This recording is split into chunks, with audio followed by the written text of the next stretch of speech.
Hello, my darlings, and welcome to the third episode of Tea Time, covering the fifth and sixth episode of Bridgerton Season 1, recapping leading up to the release of the second season. I am always your gracious host, LeighErin and joined by my co-host, Jordan Deeb. And we're going to dive right in here. I'm showing this string. You have ruined this family. You have ruined everything. It. How dare you? I am drinking a nice black tea with a little too much milk. I went a little heavy on the milk, but my stomach has not been happy lately, so we're trying to be easy on it. Nice. What are you sipping on? I was waiting for you to ask. I'm drinking a hot toddy. I'm proud of you. We're drinking tonight.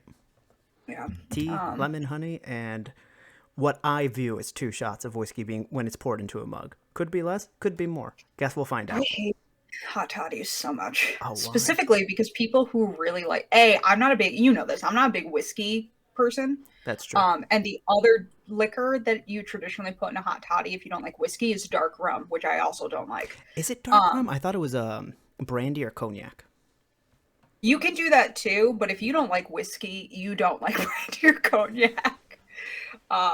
And I don't like dark rum. I don't like dark liquor as a rule. But, and then on top of that, like, people are so weird about, like, I get in arguments with my mother all the time about how you make a hot toddy. So, one time I was just curious and, like, YouTube hot toddies, even though I know how to make them, made them a bunch of times. And there's a YouTube channel, How to Drink, which is, like, just one of a billion bartending channels out there.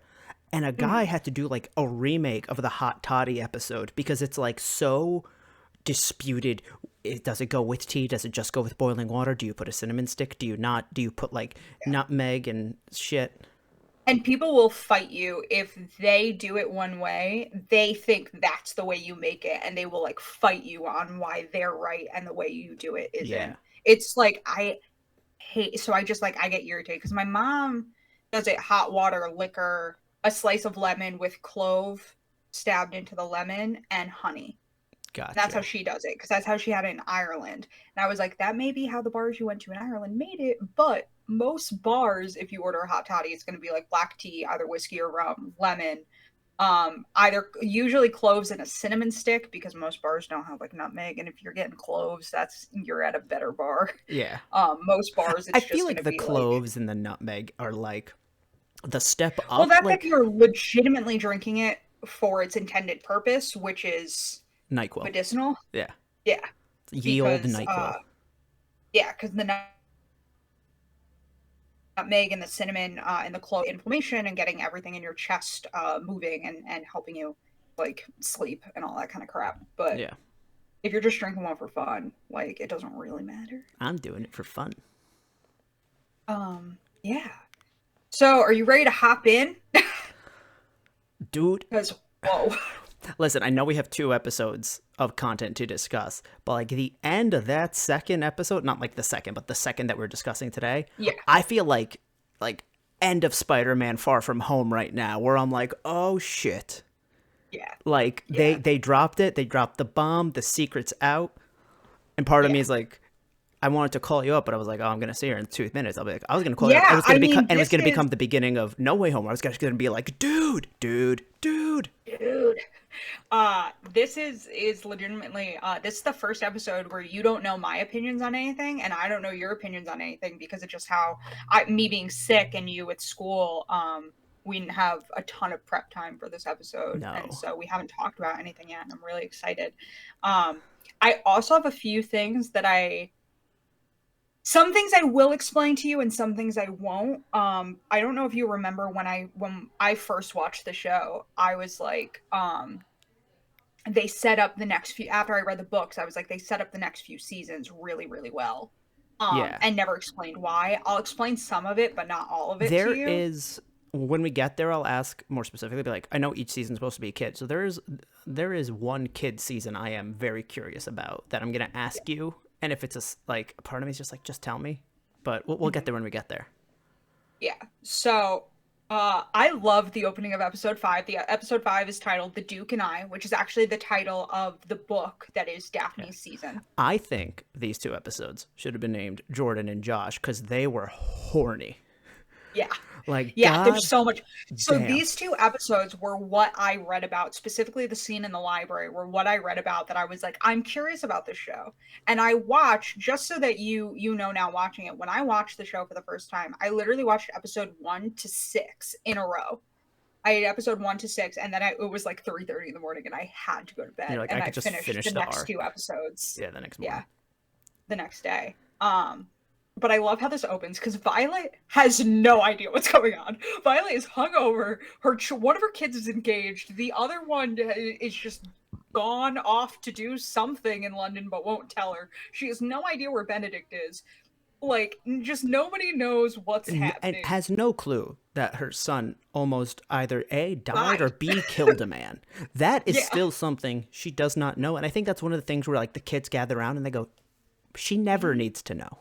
Never need to tell mother. She can die without knowing this was a thing. Yeah, exactly. And I love that her maid brings in this glass of like tea and lemon and garlic and all this other Probably shit. a hot toddy. Yeah, I know it has garlic in it because Daphne says that to Simon later on, which we'll get there because that scene drives me crazy. But I also like that in this scene, Violet's like, no, it's fine if you guys had sex in the garden last night. I mean, your father and I had a hard time keeping our hands off each other. It's like, whoa. And Daphne's face was, thanks, I'm 9. Yeah, like, which comparatively, she might as well be because she only has a very vague understanding of sex. And we're going to get into that because people have very strong opinions about these 2 episodes and this section of what's going on in the book as well. I'll say this right up top. There's some stuff that happens in these 2 episodes that is the reason that some people from the books, like who've read the books, hate Julia Quinn, think that this is the worst romance series ever written, like all this stuff. But we'll get into it when we get to the specific moment that upsets people. I would like the audience, if you are one of those people, to listen to my hot take on why it's not as bad as some people make it out to be, but we'll talk about it when we get there. But yeah, these pair of episodes really kind of reveal that Bridgertons are a little bit more liberal by the standards they're living in. Yeah, it's more than just like, oh, we let our kids eat with us, and I'm not like, get away from me. Yeah, part of me is also like, I feel like Violet, and I hate parents that, prod in their kids' sex life, but I feel like Violet should have maybe just asked, like, don't get into details, just tell me what you did, because in her mind, they've already boned. And that she already knows. No idea what happened. And really, she got her titty squeezed, and she got a smoochy smooch. So she really, in comparison, has learned nothing. Honka. Yeah, she's learned nothing. And I feel like if she knew that from the start, Violet might have maybe given her more information in the reception. Yeah. Also, question. Let's just say Anthony swallowed his pride like a teeny bit, which I know he would never do, but stick with me this hypothetical. And then, I don't know what her name is, but the German-looking bitch who owned the garden comes out and goes, I heard Daphne and Simon were immoral or alone together. Why can't, like, if Anthony went, actually, you must have seen something wrong. I was chaperoning them. I was there the whole time and nothing inappropriate happened. Is it just become a he said, she said thing? Or is it like... Yeah, so at that point, it gets into really what it would come down to is most likely if Anthony and Simon had just been, if Cressida had come out and been like... That's her name. Yeah, Cressida. If she had come out and been like, yo, Daphne and Simon went into the garden, Anthony could be like, hey, I was with them the whole time, all of that stuff. And realistically, because him and Simon are men and Simon's a duke, people would probably believe them, but it would still... There would always be a question mark. There would always be a question mark. Daphne and Simon would still be required to marry, and there would probably be ramifications against Eloise, Hyacinth, and Why would they be forced to marry? Like, assuming he even said they didn't touch, there was no skin to skin. Just because it's now in question. Yeah, because it's now in question if you want Eloise, Hyacinth, and Francesca to be able to marry well later on and not just be stuck with shitty guys, they need to marry. That's why the duel is so fucking funny to me, is because even if Anthony shot Simon and then had to run... To be fair, they didn't know that at the time. Yes, but the Bridgerton family would still be embroiled in scandal, because at that point it's that Anthony caught Simon making out with his sister, so Daphne is compromised, and then Anthony murdered a man and fled the country, and now it would just be left to Benedict to try and fix all of that. To try and get Daphne married off, to try and get everybody to forget what happened, which like Benedict doesn't want to do. I like how when they're like showing us what everyone's up to the morning after, Anthony, he runs to Sienna's house and they're just like, fuck off. No more. Bye-bye. And then Benedict has a smile on his face and goes, gotcha, I'm still the second son, off to the whorehouse. I still get to do whatever I fucking want, man. But he also does have to play dad in one scene while Violet is dealing with everyone else, which is very funny to me. The prince, I know we talked a lot of shit about the prince last week. However, the prince is such a kind man. Yeah, here's the thing. We were making fun of him because he's like goofy sounding and like I'm not going to say he is a goofy looking man. His costume is very goofy looking. Yes. And so I am sure he's a very attractive man in real life. Yeah. But you're right. As a character, the prince, very nice. He's not a bad person by any means. Because he would be well within his right to be like, no, you're marrying me. I don't give a fuck. Like we had an understanding here. Like, and I outrank him. Like, I also don't know why Daphne didn't just throw that in Cressida's face. She's like, fine, whatever. Maybe like, I know she was like, what you saw wasn't true, but why can't you just be like, relax, now you can have the prince? Like, because the prince wants to go home, and like, I don't think the prince I think the prince is smarter than Cressida gives him credit for, or even the queen gives him credit for, where he doesn't want to just be like married off to like some bitch. He wants to be able to like, because you and I had talked about this off the podcast, but I will bring this up now because we didn't bring it up last week because I was confused. So it turns out in countries like Prussia, Austria, Russia, all of that, instead of having titles like Duke, Duchess, Count, Countess, Baroness, all of that, if you're at the level of like Duke, they call you a prince. But you're not necessarily part of the royal family. You're not royal. Because I remember when we were talking about this off camera, the comparison I made was like, when you hear in Saudi Arabia that like there was 12 princes or this prince, it's because there, anybody remotely related to the royal family has the name prince, and the person that will take on the throne is always called crowned prince. Exactly. And that's how it is with those countries too. But he wants to like marry for love and like have kids and like live his life. And I don't think, I want to give the prince a little more credit that he sees through Cressida. I loved the queen's line where she said, you can't be missing, she said something and sauerkraut that much, but I forgot what the second thing was.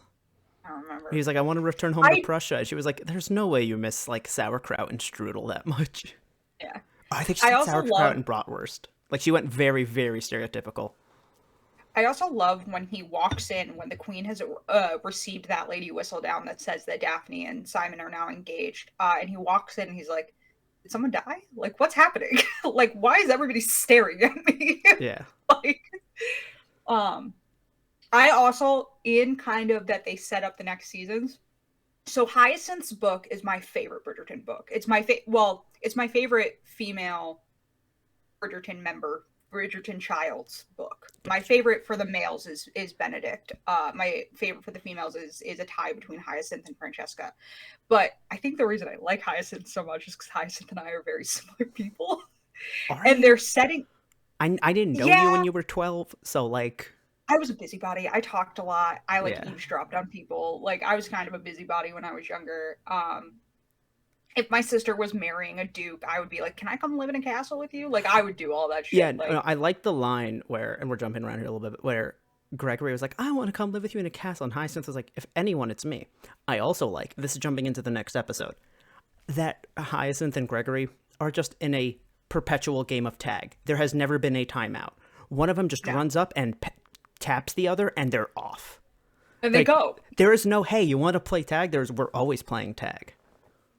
But yeah, so Hyacinth's character in her book becomes very friendly with Lady Danbury, which is like a whole thing with higher up families that like if you were close with like say I was close with our families were close back then. And you had already been married and moved out of your parents' home, and so had your sisters, or your sisters had been married and moved out of your mother's home, but you hadn't yet, but you were staying in bachelor's lodgings. It would be a common thing for me if I was unmarried to go like hang out with your mom and like go read to her and like just kind of like chill with her and like keep her company, have tea, all that kind of crap. And Hyacinth becomes that for Lady Danbury, and she kind of starts to become Lady Danbury. Oh God. And they kind of, yeah, it's on a lower level, but you'll see. And Hyacinth is kind of a busybody, and they set it up so well in this season where like by the time we get to Hyacinth in season 7, like we're there already. Like we know everything we need to know about her, which I always think is very cool. Speaking of Lady Danbury, I think in that scene when Simon walks up drunk, Lady Danbury is ready to murder him on the spot. That dude was wasted. I don't know if he took a couple shots before the takes, but like his drunk walk, he's just like, yep. And he's like weirdly happy. The eyes are red. She's like, did you bring the bar with you? The bar with you, boy.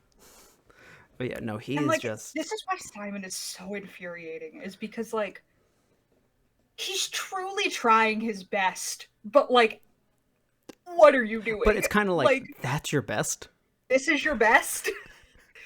And, like, this thing where, like, if I were Lady Danbury too, I would be like, I raised you better than this. Like, you are being unnecessarily cruel, and I raised you better than this. Like, I'm gonna be one of those moms where I'm gonna be like, I know I did not raise you to treat women like this. Yeah. And like when he pulls away from the holding hands, Violet's just like, okay, like people get nervous once it's like official. But like Jaybear's like, fuck this, I'm gonna fucking murder this kid. But then like Violet like doesn't notice that he's drunk, or maybe she just has the politeness not to mention it, even to herself. Yeah. I think she doesn't want to embarrass anybody.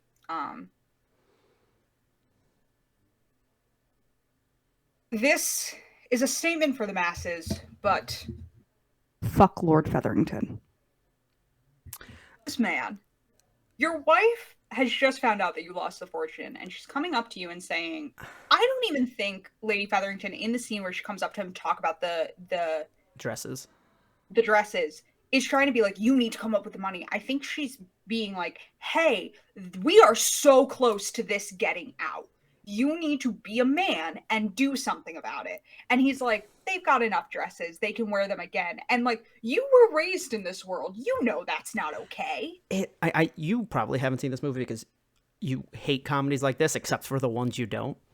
But at the end of White Chicks, so the whole plot of White Chicks revolves around the people that they're faking being there's a plot to kidnap them for ransom. And the person who wants to kidnap them is another like hotel owner. It'd be like if Trump wanted to kidnap Paris Hilton because he was going broke pre-president, like just hotel stuff. And when they find out at the end that he's broke, his daughters ask him, they go, oh fuck, what did they say? They go, I forgot what celebrity's the name. They go, wait, like this broke or like MC Hammer broke? Like that's how they compare it. And he goes, MC Hammer broke. And then he pulls out a gun, and that's when it gets crazy. Well, just wait with what happens to Lord Featherington. Listen, I probably am gonna come back to agree with you, but there is just a scene and like there's a section of scenes in the 6th episode, like the second one we're gonna discuss today, where I'm kind of like, he's kind of just a mood because he is tapped out. He's a wild guy. The last episode is a wild episode for Lord Featherington. Oh my. And it makes me excited to see what's going to happen with the Featheringtons in the 2nd season. I think they lay the groundwork of Daphne having no fucking idea what she's getting into going into this marriage so well in the modistes when they're making her trousseau and her wedding dress. Do you know what a trousseau is? I want to check this first. Prime Minister of Canada. No. So a trousseau is it's a French word. I don't remember what it means, but it was basically when you would get married, you had a trousseau made that was basically a bunch of lingerie, garters, stockings, Gotcha. different things you would wear to like seduce your husband, basically. More intimate things than you'd wear out. Like it's not all necessarily sexual. It's just more like revealing. Yeah, and it's not just like the basic like cotton white nightgown that you would generally wear to bed. It's Yeah. like robe to like nice pretty dressing gowns, long necklaces that fall to a certain point. I will let you take that as you will. That would not be allowed for a woman to wear in public, but she can wear with just her husband. And I love Daphne being like, "What would I do with 5 new nightgowns?" And the Modiste trying to be like, "Well, it's not It's not for it's you. not really about you." um, It's like how a girl or like a girlfriend or a wife can technically get themselves lingerie for their significant other's birthday. but if you buy it for your girlfriend, that's just a gift for you. Yeah. And like, here's a tip to men: we know that it's a gift to you. Buying lingerie for your significant other can be like a cool thing. It's like a good like Valentine's Day thing, or like an event that you do where like you go and like it's weird public foreplay where you go and you go as a couple to buy lingerie. I get all that. But if you do not ever buy lingerie for your significant other's birthday or like Christmas unless you know that they're going to like it, because I it thought you were about to comes say off as unless you know they're going to open it alone. that too, because like we know it's a gift for you, like it's not a gift for us. I don't know. And also get a backup gift maybe. Like get a real gift and then get the lingerie gift. Yeah, exactly, that too. Like you don't it doesn't all have to it doesn't have to be an all or nothing situation. I have a lot of tips for men in these notes I'm seeing that. because Simon is a dumb bitch sometimes. Look at you doing So your is own Anthony. courting. Yes, but he starts to like I start to side with him in the second episode. Anthony, I feel for Anthony so bad in these 2 episodes because It's like he's like, "Okay, we got this thing settled. I'm Things are done. all right, we're done." And then it's like, "Motherfucker, you did what?" Why the fuck are we not done? Like my stress was supposed to be over. It's Like it's like that meme about like, oh, Clint Barton like comes home from fighting crime, sits down with leftover Chinese food, and here Simon goes, "I just sat down." I Same just sat down. same energy with Anthony. Yeah. Crescenda is a bitch. Fuck that chick. Um, I don't know the whole thing, and like I think Daphne is like 100% right when she's like, "You, why are you making? I'm about to be a duchess. Why are you making an enemy of me?" Yeah. Also, I mean, like it's good way the way that I get why they had to be like, oh, she knows, and now you're gonna force Santa to marry him.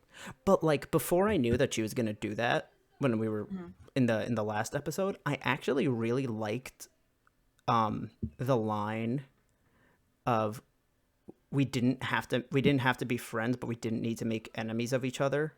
She said Mhm. something similar to that, which like I get what she meant. Obviously, fuck her later on. But in that moment, I was like, that's a good point where it's like you kind of do just pit these people against each other. And because they're not allowed to hang out with like lower society, that's their only option for friends.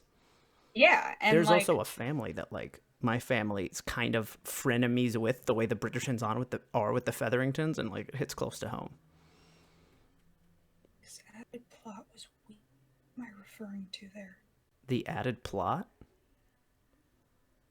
There's a plot in these 2 episodes that's not in the books, and I didn't understand why they put it. And I always think it's weird, but I don't remember what it Is it was. Colin and not Colin? Is it Benedict and the artist? I don't Is know it because not I being don't think able that's to weird. I obtain think it's the fun. special license?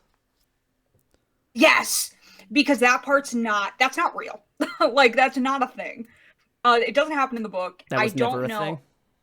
Yeah, it's like not really a thing that the king would get in the way unless you thought that like See, last they were time though, plotting to commit treason. when last time when Wormtail, Ratman, I mean, came with the Uh, special license, you said that they were given by the queen. No, they're given by the head of the church, like the archbishop. Gotcha. Sorry if I misspoke, but they're given. I never understood why. Well, I mean, like, most things in England are under the authority of the Queen, but she's not actually making the decision.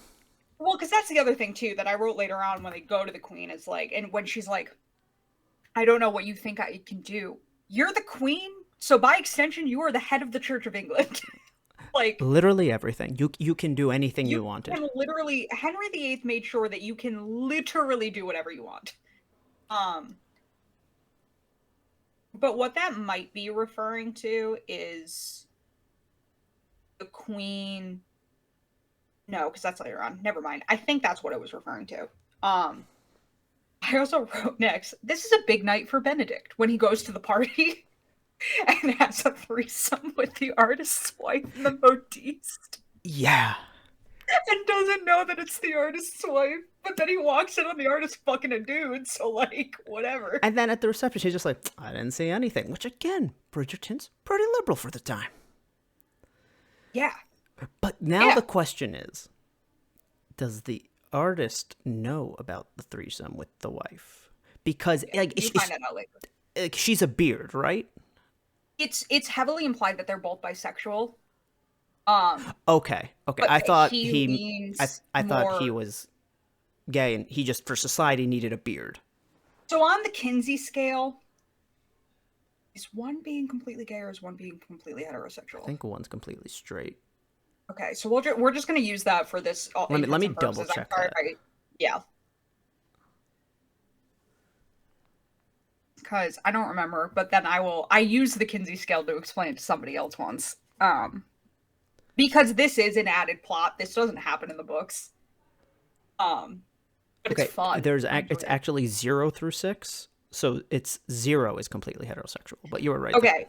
So on the Kinsey scale, he is like, because 3 I know is bisexual. Completely, you don't have a preference either way. But it is heavily implied that he's like a 4, where like he prefers to sleep with men, but he'll sleep with women every once in a while. And it's heavily implied that his wife is the same thing, is kind of like the a inverse, 3, where she'll just have sex with anyone.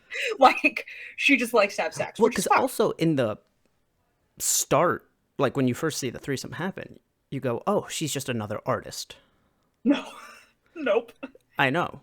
And then you find out and you're like, ooh. Whoops. Benedict just cannot catch a break. But yeah, so he goes to this party, gets to have a threesome. He also gets yelled at by the dressmaker. Yeah. Because she was like, I know you're a fucking Bridgerton, and I know what your brother did to Sienna. And he's like, I don't know who you are. I don't know why you're mad at me. I don't know what he did. I don't know what you're talking about. If you would like to fill me in, that's fine. But like, I am the last to learn anything in my family. If you need to know anything about my family, it's that I am always the last to learn what's going on. And then we cut to the Duke, who said, let's go on a bender, got kicked out of a pub, and is sitting on the sidewalk singing and hammered. And then his friend comes up to him and is like, you're singing it wrong.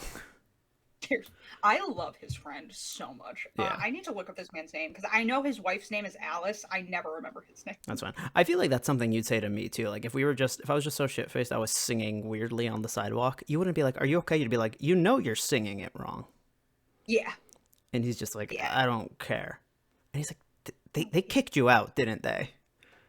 Yeah, that's like a big deal. Yeah, because he's a duke. Yeah. Which I'm surprised that didn't end up in Lady Whistledown. You'll see. You'll see. When you learn who Lady Whistledown is, a lot of what ended up in Lady Whistledown and a lot of what didn't makes a ton of sense. Interesting. Okay. Because as of right now, part of me is like, you know what? It's like pretty evenly distributed for the most part. Yes. For the most part, it's pretty evenly distributed. And I was also like, she truly doesn't have eyes everywhere, so she wouldn't necessarily know the Duke got kicked out of a bar. Yeah, but like you'll see, and like they talk in later seasons about how like Lady Whistledown isn't a sociopath, but like no. She's just a master of the chaos. Sorry, my phone's taking forever to No, load. you're I good. don't know I why. really liked also when he was like stood back up and then like leaned into the bar and it's like, play the one about and his friend's like, no, no, no. Oh no, no, no. We're not gonna do this right now. Come on. Which like, I know you would do Um, for me and I would do for you. Because I don't think either of us have ever seen each other at angry drunk, but I know both of our angry drunks exist. yeah. Stop showing me the cast of the new season. I don't care about them yet. Just search Um, Bridgerton season 1 boxer. yeah, I'm finding it. Hang on one second.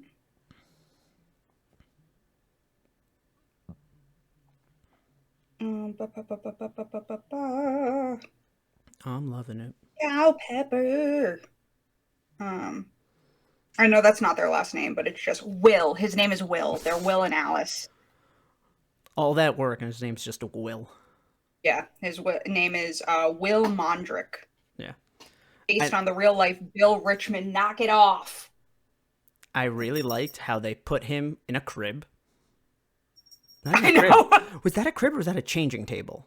It's like a toddler bed. Like Okay. I had one that was like that where it has drawer, like you sleep on the top and it like has drawers and all that. But kind it of crap. doesn't have the rails high enough to be a crib. No, it's not high enough to be a crib, but it's like little kids still might roll out of bed. It's like a toddler bed. And they're like, we'll put him in that. So Lady Featherington, is just so tired at this point. Like when she walks into Marina's room and she's like, you have until Saturday to accept this man's proposal. Because like, I'm so tired and this just needs to be over. Yeah. Like, and then Marina goes through her whole plan, which this is when the Marina character assassination starts. And it starts to get a lot worse, which I will explain. I will explain why. There is a very specific reason why they do it. But I appreciate the scene where she's like, I'll marry Colin. I'm sure he will propose to me. Give me until Saturday. And she was like, even if he does propose to you, you're due in 6 to 7 months. Like, how is that going to work? And she's like, that's only if we wait until we're married to bone. And I feel like Lady Featherington takes a step back and is like, game recognizes game. And the problem is that's kind of how the relationship goes for these next 2 episodes. Like, game recognizes game. It becomes game recognizes game / Featherington looking at her like, I taught you so well. In such a short period of time. Yeah. I have taught you so well. And it also reminds me of like, there's a scene in How I Met Your Mother where I don't know what Barney's trying to plot to do, and Marshall's like, I'll help you. And he's like, no, you can't help me. Now Lily could help me. She's pure evil. She can dictate every step. You got a good one, Marshall. I feel like there's the same energy there. Energy, yeah. And I mean, a big part of it is because Lord Featherington's only a baron, so like it would be marrying up for Marina. And here's my question: is Marina considered equal to the Featheringtons? Because they still say she is from like the country. Yes, so she is equal to the Featheringtons, but mainly through that her father is cousins with Lord Featherington. So she's on the same level as them because she's being sponsored by Lady Featherington. But if you were, and I guess there is some type of plot twist coming around, but what I'm about to say is like, assuming that's true, why would the cousin be a farmer and he wouldn't be? Because if it's a distant cousin who's like the second son of a second son of a second son, like those are your only options at a certain point, my man. Like if you're distant enough, that's really like. But then why? I don't know. What's confusing me is like, well, then if you're that distant, why would the one at the top be like, I will still present? Again, I know that there's some type of plot twist coming up. This is a recap. Yeah, you'll see in the last 2 episodes. Again, taking whatever plot twist is coming out of it, why would any level of high society go, even though you're distantly related to me, I'm going to suddenly push you up because I'm just giving you my seal of approval? Like, could they just do that? Could they be like, I want this family to be high society now? Yeah, like that's what I was talking about, where like the women could be like, hey, I am vouching for her, that she is good enough and gentle-bred enough to marry one of your sons. On top of that, Lord Featherington, like they said in the last episode, owes Marina's father money. And that's a very good vantage point for this man to be in, his daughter doesn't have a lot of prospects. I imagine that he is aware of his daughter and Sir George. And yeah, I thought that's why they sent her away. It's most likely that he wasn't aware. What the fuck is happening over here? Hang on, sorry. I have a hair standing straight fucking up.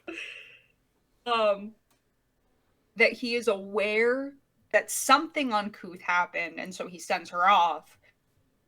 It just so happens he is a baron who owes him a fuck ton of money, and he can manipulate this situation.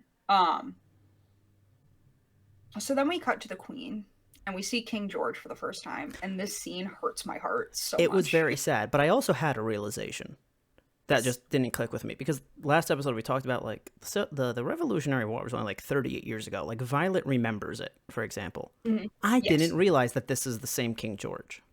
Mm-hmm. Because so far they've just been saying the king. Yeah, it's the same King George. It's later on in life. They don't know to this day. Yeah, I was actually reading a little bit about it.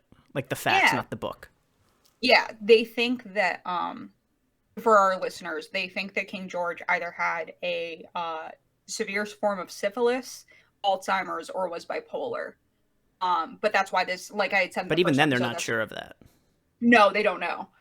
Because the only way they could have known that was to look at his brain, and by the time that was even a consideration, like, the brain was gone.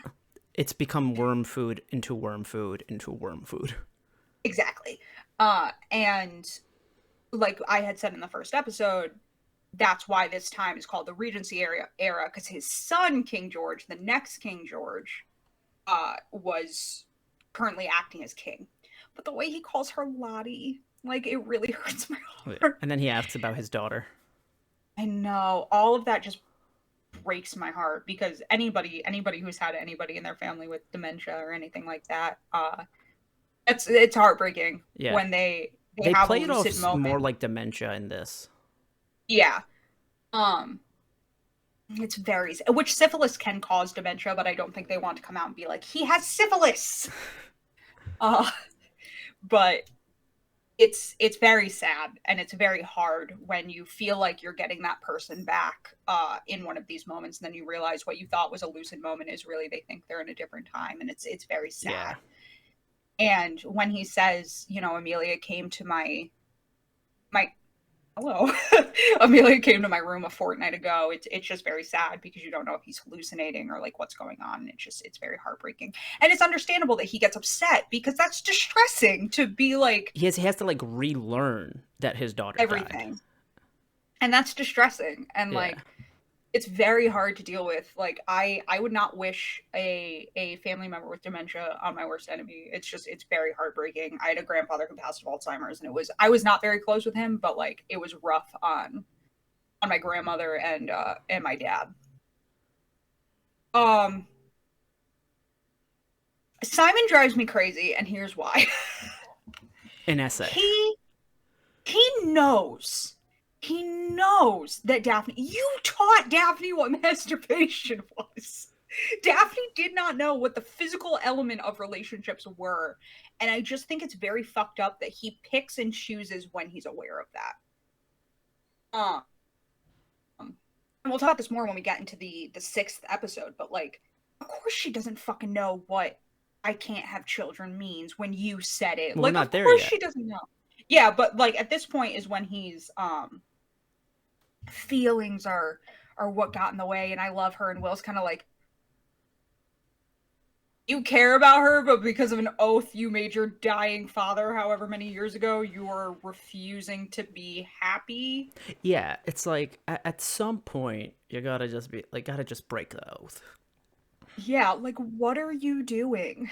Like, how like, were you really that serious about... Were you really that mad that, like, and Daphne brings this up later on, but like, it's true. Like, are you really that upset that you're going to let it stop you from ever being happy? Yeah, because as far as he's aware, it did. He's not gonna come out. He's not gonna wake up and find out you lied.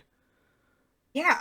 Also, unless you're really thinking like you're gonna roll up in heaven and your dad's gonna be, I don't think your father is in heaven, Simon. Like, I think you're okay. I think your father is somewhere in like the fourth circle of hell right now. I think you're fine. However, had Simon died early or truly went, I'm not having an heir, how do they determine who the next duke is? It would be the next oldest. So it would first go to, did Simon have any brothers? Since he doesn't, it would go to, well, did his father have any brothers? And if he did, it would go to that brother. So I'm going to use you as an example. Okay. Or your dad has brothers. I'm going to use your dad as an example. So say your dad was a duke and he had passed and you died young. And for this story, your father was the firstborn of his brothers. I don't know if that's actually true, but your father was the firstborn of his brothers for this. We'll just go with it. Example. The next oldest brother, if he was alive, it would go to him. If he was not alive, it would go to his oldest son.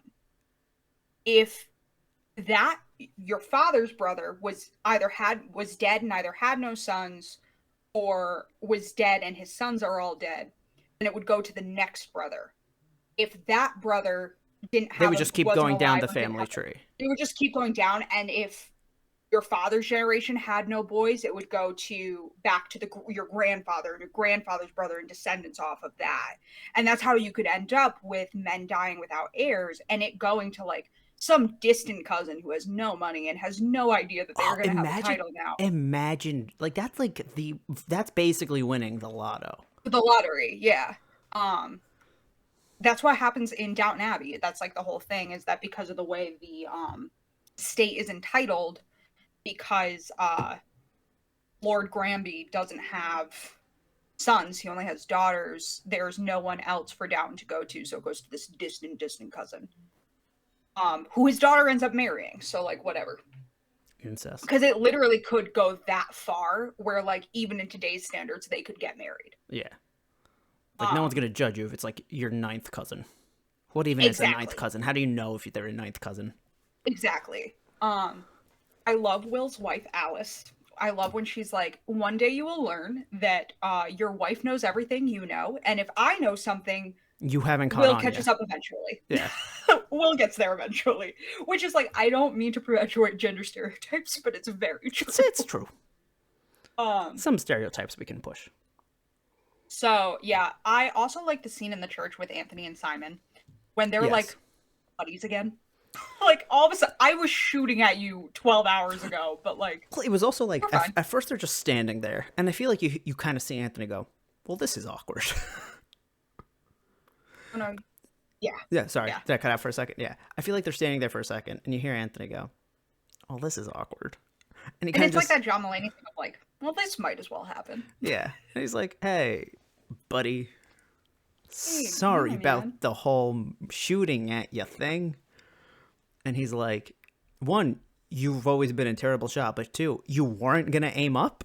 Like, you kind of actually were aiming. You weren't going to shoot wide? Like, what do you mean? Like, it's a good thing you're a crappy shot, but like, your intention was not to be a crappy shot. I just love men who, like, they're mad enough that they're like, I'm never speaking to you again, and then, like, 5 hours, they're like, now we're good. It's, like, my favorite thing about the male brain.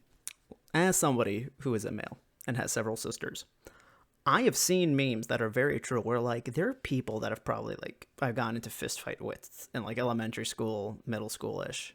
And if I see them at a bar now, I'm like, oh, what's up, man? Like, we could be buddies. Like, whatever. It's funny. Meanwhile, my sisters will hear about someone I went to school with and be like, that bitch, like, was jealous of me and, like, said this about me. And I'm like, when? Like, recently? They're like, no, 15 years ago. And I'm like, get the fuck over it. It's because we're not allowed to, it is not as acceptable for us to, like, hit somebody. So you don't get, you don't get it all out. We don't get to have that catharsis, because even yelling, like, if we're screaming like a banshee and all that kind of stuff, it's viewed as we're being hysterical, so we don't get to have that. There's a line in the Mean Girls musical in Janice's song where she was like, where she's basically talking about how, like, boys are allowed to, like, hit and they get over with it. Girls have to learn how to get how they're feeling out in a backhanded way, because we're not allowed to be big. Yeah. And most men will tell you, That like, it is easier just to punch it out sometimes. Yeah. Truth be told. It's very cathartic. And, like, it's something that is going away. Sorry, I really have the hiccups. No, you're good. It's something that is going away, but it is still a very real thing where, like, you're viewed as hysterical, and like if a man was doing the same thing, it's different, but like women are still kind of viewed as hysterical, or like, oh, you're just being a woman, and it's very difficult because it can feel like your feelings are being invalidated. I've also noticed, and like I'll only talk about the men's side of this because I can't relate, nor have I heard like the ones that I feel like men kind of get that, like I was a dumb kid more than like women do. Yeah, because like we we're all also were not dumb given that kids. time to be dumb. That, and I just think it's like, again, maybe because of it's acceptable, a lot of our dumbness comes out in aggression. Yeah. And so we're just like, yeah, it's cool, man, whatever. Yeah. That's all fun. So then, the Archbishop of Canterbury, or whatever the fuck, won't give them the special license. So, they have to go to the Queen. I love the scene. I want a prequel series of Lady Danbury and the Queen, because I love the moment, that like respect moment when the Queen's like, you can't curtsy any lower than that, Lady Danbury. Lady Danbury's like, not with my knees. And they have this moment of like, well, also at some point the Queen's also got to be like fair. Yeah, they're like fucking around. Like, yeah, I can imagine when they were both out and that they were forces to be reckoned with, and that their lives have gone in very different directions. And later seasons, if they follow the books, later seasons will deal with what Lady Danbury's married life was like. And we're seeing what the Queen's married life was like, and I think there's a respect that like comes in there, and I think there is a camaraderie that Bridgerton leans on, and I'll talk a lot about in a minute, where like there's a camaraderie between women because we know what trials and biases we're faced with. Mm-hmm. So there's that like camaraderie of, we're not the same people, I may not be friends with you, but I got you. Yeah, like, it's like the line before she became a full-on bitch that she what's her name? Credence? Crescenda, there we go. I don't care enough about her. I truly don't. She's also yeah, but she's like, yeah, like we weren't friends, but like we didn't have to be enemies. Like it's it's a tough situation. Yeah. But however, I like when she was like, I don't know what you guys want us to do. Bitch, you're literally the head of the church. Like, you can do something about this. But then she's kind of like she's like enjoying this a bit. She's like, but you gotta beg. You gotta beg.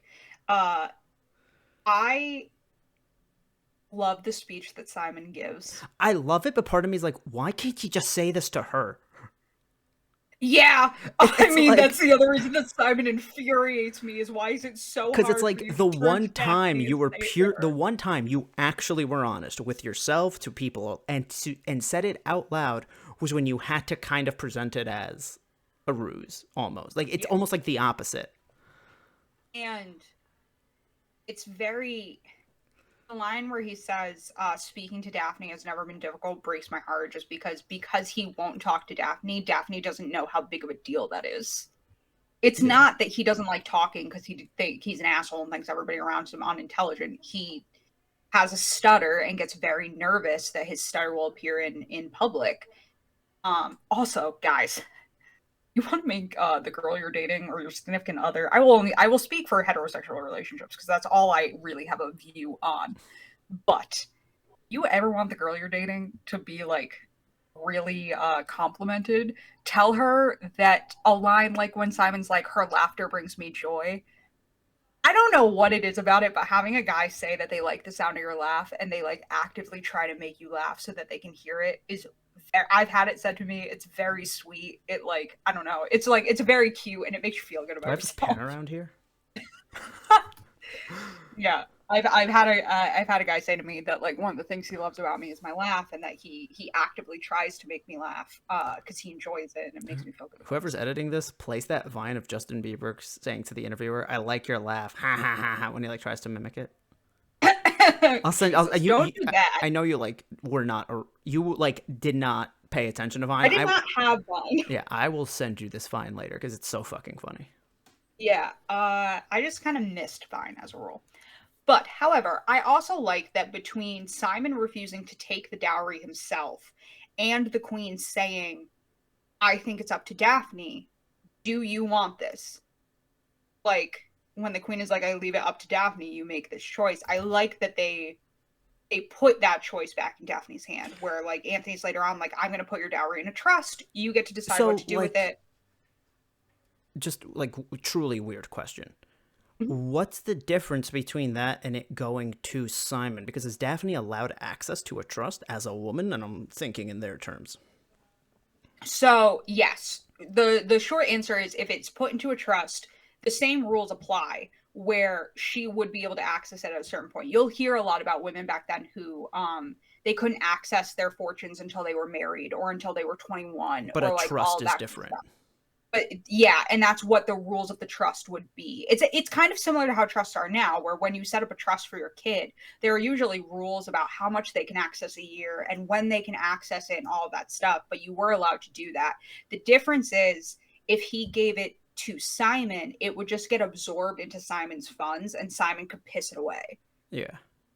If you have a healthy marriage and this happens, Anthony is right, you could set it aside for your kids. That could be the money what I'm that saying you is, pull on. as a married couple, will they accept that Simon has no right to that money? Yes, because Anthony named it that Simon has no right to it. It is only Daphne's. Gotcha. It will be hers. And it's very sweet because realistically they could use it for their future daughter's season. They could use it for, you know, their son. They could They could use it to like buy a home for one of their kids as like a wedding present, stuff like that. And again, the age-old question that we've had on every episode, which is more sexist? Receiving the dowry or giving a dowry? Like, I mean, not the dowry. Paying to get the wife or getting the wife with money? Which is more sexist? You decide. And I still am not sure. I still don't know. It's a tough one. Yeah. So, Eloise. Let's have a conversation about Eloise. Eloise suffers from something I like to call Joe syndrome. And I don't, meaning Joe from Little Women. And I don't mean to outright judge her because I relate to it and I've been in that situation. But which Joe are you referring to? If it's not Little Joe Women. from Little Women. You just said I'm not referring to Joe from Little Women. No, I am referring to Joe from Little Women. Sorry. Where, and I get it, where marriage is not the first thing on my mind.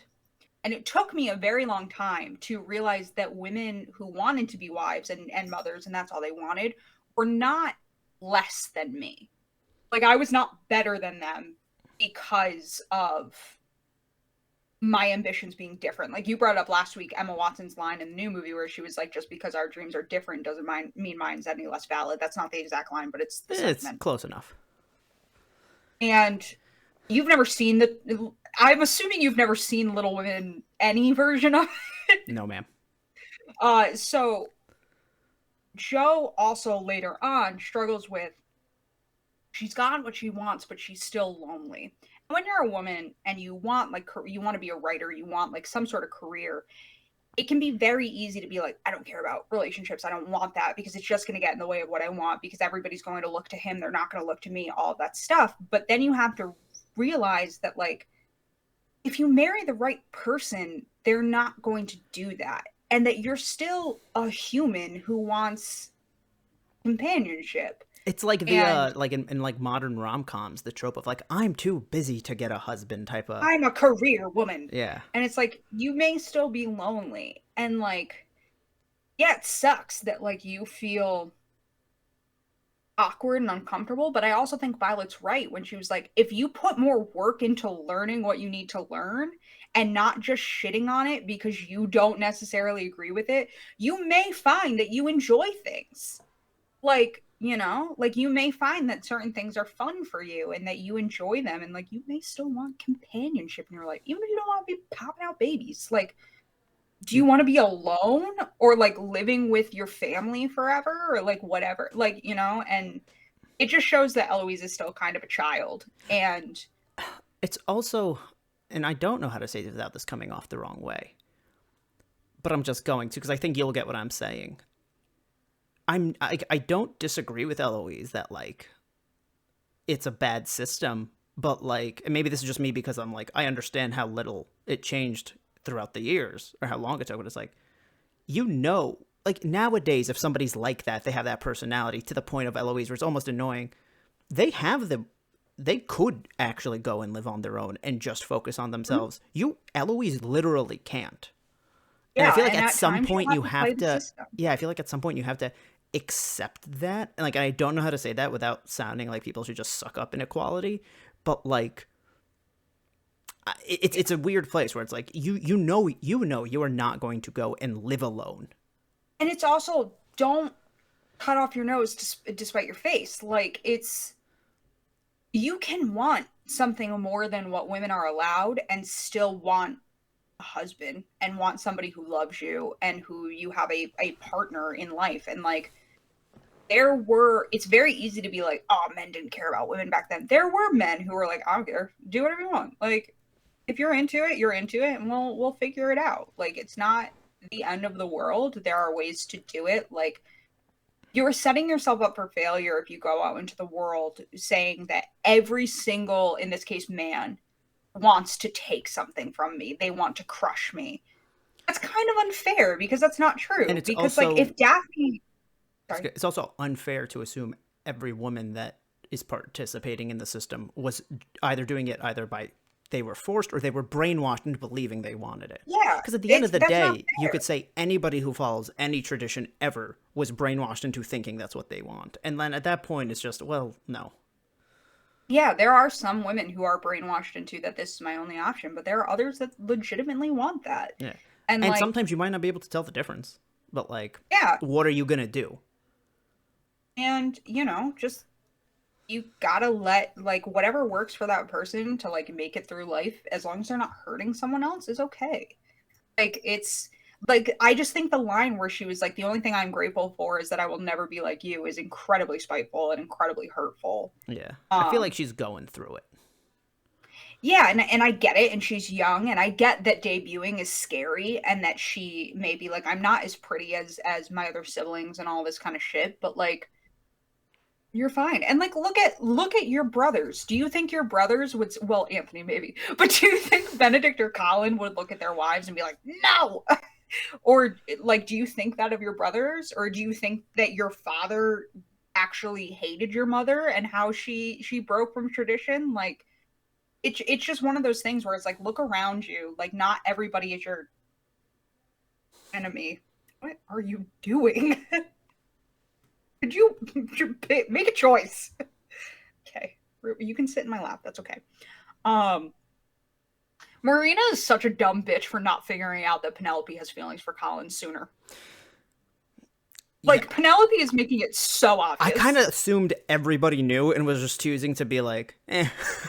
And then in the second episode where she's like, you're in love with him. Be like, yeah, no shit, Sherlock. Did you not realize that before? Everybody just thought that, like, she was being such a good friend to Colin. Yeah, dude. Like, what are you doing? Also, fucking Colin.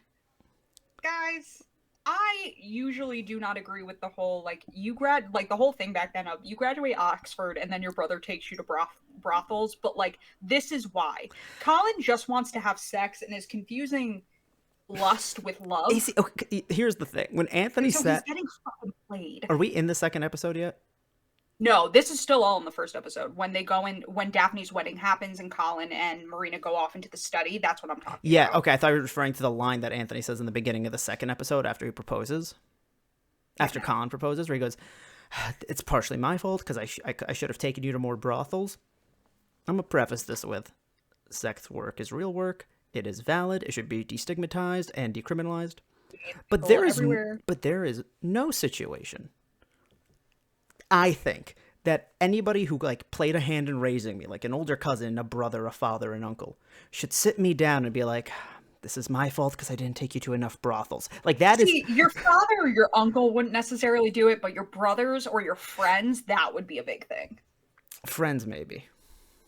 But like the way he says it is like it's kind of him being like, this is my fault because I let you sign up for dancing instead of football. Like, just like, fuck, Colin, like, you're not in love with, you don't know her. It's just the first girl that you're like, oh, I don't find you annoying, and like seemingly also wants to bone. Like, you're just horny. You're not in love. Also, and okay, yeah, wait, I'm actually going to comment on that first. This is why, before making any big decision. Now, this advice is like, could go for both genders, but this is mainly for the men. Before we make any big decision, jerk off. Your mind is never more clear.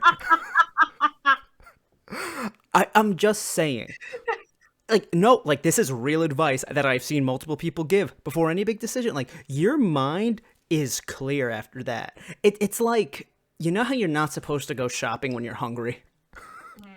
Same energy. Like, your mind is like, and like, you have cleared it. It is like modern meditation. Now, that meditation doesn't still exist, but... This has nothing to do with anything other than I thought they were cute, and I realized something. The little embroidered bees on Benedict's collar at the wedding are very cute. No, I didn't. Did you notice them? That. Yeah, no. on the collar points. For Bridgerton? There were little bumblebees. Yeah. No, it's not for Bridgerton. What I think it's referencing to is something that happens in the second season. Okay. Because Eloise also had bees in her hair. And I think the pastries had bees on them, did they not? Yeah. Yeah. Which is really fucked up in the next season when you learn that their father died of a bee sting. Oh no. Yeah, he died of a bee sting. Then why are they wearing them around? I don't know. I think it's starting to lay the groundwork for the second season. I don't know. Like, because there's even a bee on the second season poster. Because, I mean, somebody made a joke once that wearing crosses to, like, represent Jesus would be like if we knew that JFK was going to come back someday and we were all wearing sniper rifles on our necklaces. Like, why do you want it to remind him of that? Yeah, I don't know. But, like, there's a whole thing with Anthony and his future bride that has to do with bees. Okay. Now, they get married because of bees. About men and being alone with women. Obviously, women are told all the time, don't ever be alone with men. Don't ever be alone with men. Are men not told the same thing where they're like, don't be alone with a woman? Because somebody could just say that they did something. And I'm not even saying like, oh, it's a false accusation from her. I am saying if somebody caught them going up the stairs and just wanted to be like, guess what I saw? Yeah. So that depends on the man. And Colin taking her to the study and then shutting the door is incredibly unintelligent because Colin does know better. But that also depends on how you specifically were raised. And I get that it's like I also get that, in his head, he's like, I have no ill intention here. So this makes perfect sense. But it's like, I feel like it's one of those things where it's like, sometimes I feel like they forget that they have to watch every move they do because of what the community will say. Yeah, and that's the thing is that, like, Benedict and Anthony understand that because they're older. Yeah. Like, and does the chaperone always have to be from a man from the woman's side? Or could Colin have... It's supposed to be a woman. Oh, it's supposed to be a woman. It's supposed to be a woman. Chaperones, whenever they refer to having a chaperone, it's supposed to be a woman. But does it have to be an older one from the woman's side? No, it just has to be an older woman. Okay, so Colin couldn't have like already married. Okay, so Colin couldn't have looked at like Penny and / or Eloise and been like, "Hey, come up with me." No, well, Eloise might change that because it's his sister. Because it's his sister, nobody's gonna. I would hope nobody would assume that he's boning Marina and his sister up in his brother's studies. You would hope. So it was a big thing back then that men would actually like teach their sons just like rape her. Or like sexually assault her, just get her alone because then she can't do anything. Jesus Christ. That is a real thing. And there were men who had gay sons that were their heirs that they would be like, I will find you a woman and I'll have sex with her. Like, it was super fucked up that there were some people that felt that way. Jeez. And so it had to be a woman, it had to be older. They were usually either already married or widowed or like officially spinsters. What's a spinster? That's if you weren't married by 25, you were over the hill at that point, so your chances of getting married were there's cobwebs down non-existent. Yeah, it was non-existent. Like, was it truly non-existent or like was it essentially? it was essentially you could, but it was usually to an older man. It was very rarely a love marriage. Like, it's a whole fucking thing. You see a lot of it in Eloise's season because Eloise wants to be a spinster. That's like her goal in life. And Good for she's her. like 24, I think, when she gets married.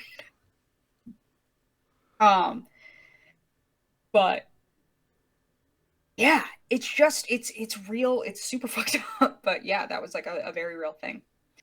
I love at the wedding when Anthony walks up to Daphne and's like, I'm sure you and Simon will have a brood put mothers to shame. That would be like 9 or 10 kids, Anthony.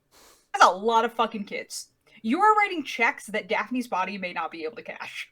My grandma had technically 11. Yeah, but it's not like she was competing with somebody. I mean, I can't tell you she was or wasn't. I don't know what was going through her mind at the time.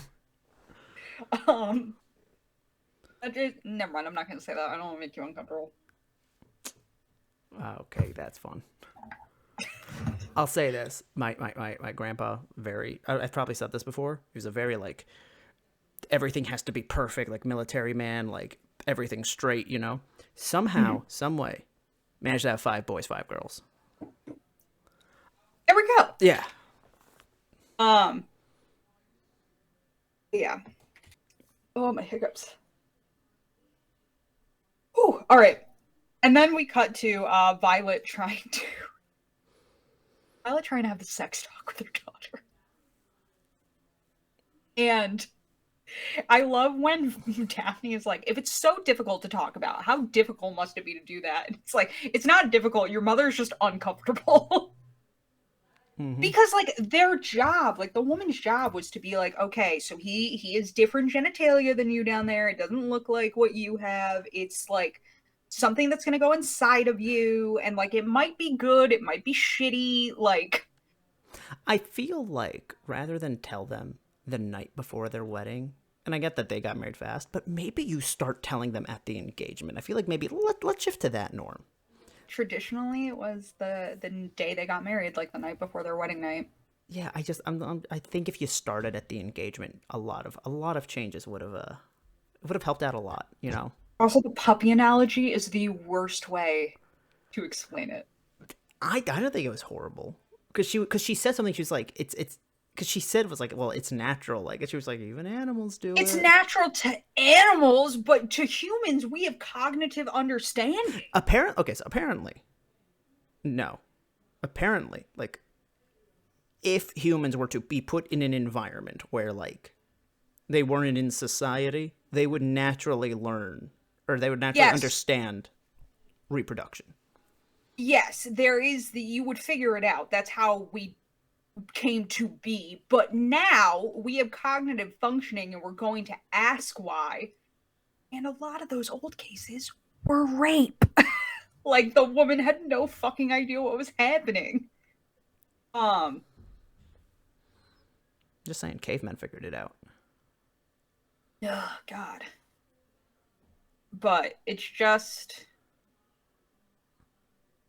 I also love... So they get married. Everybody leaves. It's a whole fucking thing. Move. It's a whole fucking thing. Yeah, and then he's just like, so we're going to a hotel.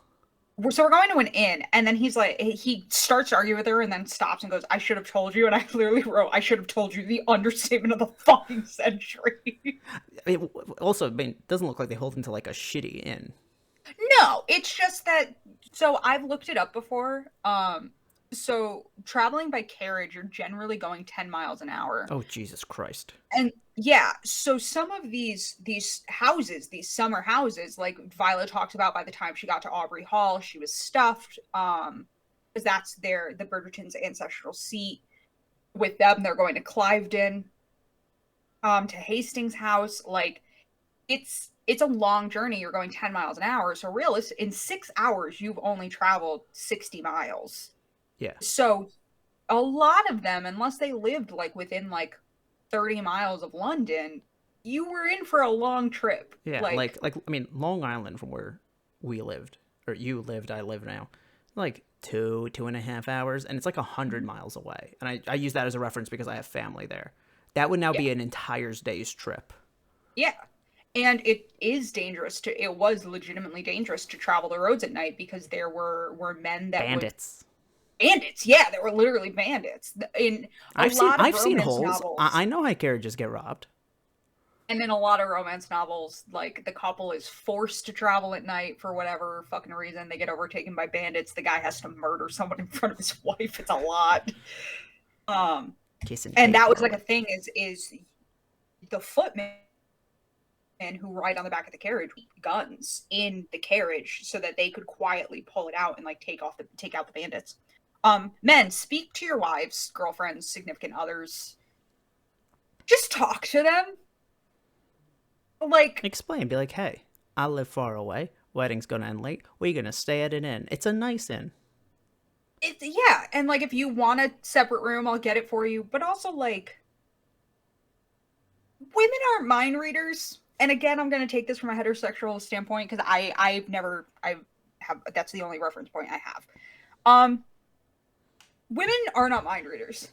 We cannot tell how you feel from just you not talk. There is never ever a situation where your significant other not talking to you, I go, oh, he's in agony about how much he loves me and that I don't love him back.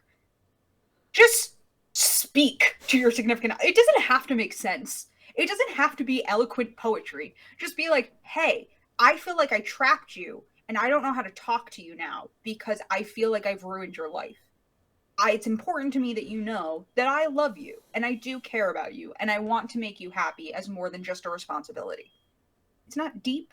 It's not going into anything dark, but everybody knows where they stand. You know? Stop showing me your nipples. Move. Whore. If you're only listening to this and not watching, to be clear, I am referring to my cat, not Jordan. I don't think we're putting this out as audio, are we? I don't know. Do we? I have no clue. I'll ask in the next meeting. We know so much about our own podcast. Yeah, you know so much. It's fine. Everything's fine. And then they get to the inn.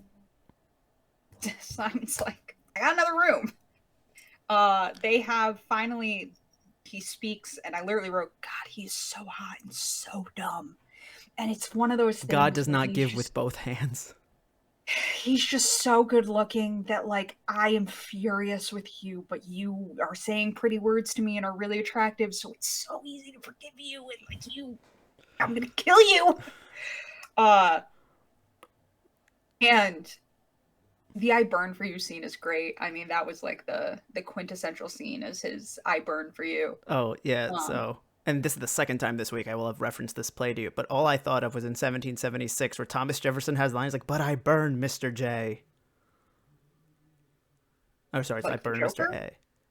No, because it's the song called But Mr. Adams. So instead of he's saying Adams, sorry, he says, but I burn Mr. A, and then John Adams replies, so do I, Mr. J. They were fucking no.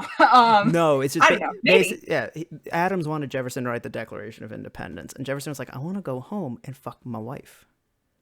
I want to go home and have sex." So no. I also like the scene where they finally kiss. Also, in a personal thing, game recognizes game, where Daphne realizes that she's getting nowhere with the argument. It's like, fine, I'll see you at dinner later. I don't give a shit anymore. I'll talk to you later. And just like turns around and pretends everything's fine. I get it. I get it. Because sometimes trying to explain is just going to get you more frustrated and more upset. So it's just like, fine, we'll deal with this later. Yeah. And then so they bone. And then he ends up in her. Ayo. Hey. I like the scene where he's taking off her corset very quickly because I was like, and some men today can't get a bra off. I know so many men that like can't get the men I have dated that could get a bra off easily is a much smaller number than the men who couldn't. Although he was behind her. Still. Corsets are fundamentally more difficult. I feel like we put on our bras with our hands behind our backs. I feel like I would just go about it the same way like I untie a shoelace. Just like, eventually this will get undone. Well, no, because then it does get tangled because it's basically like, you know when you're putting on boots and you have to undo all the laces? Oh, yeah. but you don't untie It's honestly them why I don't completely. wear boots as much as I want to, because I'm like, oh, this outfit would look great with boots. I don't have the time nor the effort to put into putting a boot on. Yeah, and with a corset, straightening corsets is takes a while. Like, and it's not easy. So, like, you were just getting the corset to the point where you could either, like, Pull it up like a slide it shirt. down or pull it up over. Yeah. This is also made for TV, so, you know. I don't know how many men in the 1800s were actually that quick about it. What, did you freeze again? Nope, you're back. All Sorry. right. Yeah, I was saying, getting you know, this was made for corsets on. TV. Yeah. So they're not going to show them fumbling. Yeah. But, getting corsets on is also just the worst because you do kind of have to, like, bend over and, like, put your hands. I've had to wear corsets for shows twice. One was a double-breasted corset, which means it laced on the sides here and in the back. I hate it. Is that how you get the dinner plate titties? Because you're pushing from both the side and the front? I have no idea because I was in a high neck dress. Gotcha. It was over the top of a high neck dress. Because Violet's boobs got all dinner platey again during when she was like trying to talk to her about sex, and it's like, hey, if there's any moment for them to be out. There's a shot where none of her dress is showing except the top of the sleeves, but it's just titties. Bless you. Sorry. I also like how after she gets married, we start seeing Daphne in a lot more cleavage. Well, yeah. I'm not saying when I say I like, I don't mean like a personal enjoyment. I just mean like, that's funny. Also, the face Daphne made. Obviously, they don't show Simon's dick. This is an HBO, but they show Daphne's face when she sees it for the first time. And I remember watching this the first time I watched this and rewatching it now. I get it. Seeing a dick for the first time is kind of scary. It's also like, I'm just going to make an assumption here about the first time you saw one, so please excuse me. I assumed you understood what they looked like generally beforehand, like you had taken a sex ed course. No. No? I had taken sex ed, but I had only ever seen They didn't have diagrams? Like the diagram. But the diagrams do not look the way an erect penis does. Oh, you didn't have them from the front, you had them from the side. Yeah, they weren't from the front. They were like those cross-cut ones where like it just showed all that, and they were always of flaccid penises that looked like elephant noses, which in my experience is not ever how a dick sits. Like, I have never seen it look like an elephant's trunk. Like, I don't even know. That's a conversation for a separate time. I'm not going to say anything because you say elephant trunk, and I'm like, I gotta make jokes, but I'm not going to make jokes. But I remember, sorry, Mom and Dad, if you're listening. I remember the first time I saw, I felt a penis, which was, I was making out with a guy I was dating, and he took my hand and put it. I want you to know you don't have to tell this story. I need to, because this is something that, Jordan, it happened 10 years ago, and I still remember exactly how it felt. I mean, yeah, I remember the first pair of fucking boobs I ever touched. I'm not going to tell that story, but like, yeah, you remember your first. I'm not going to tell it in detail, but like, I just remember him moving my hand down to like his dick through his pants, and not, it's way hotter than you think it's going to be.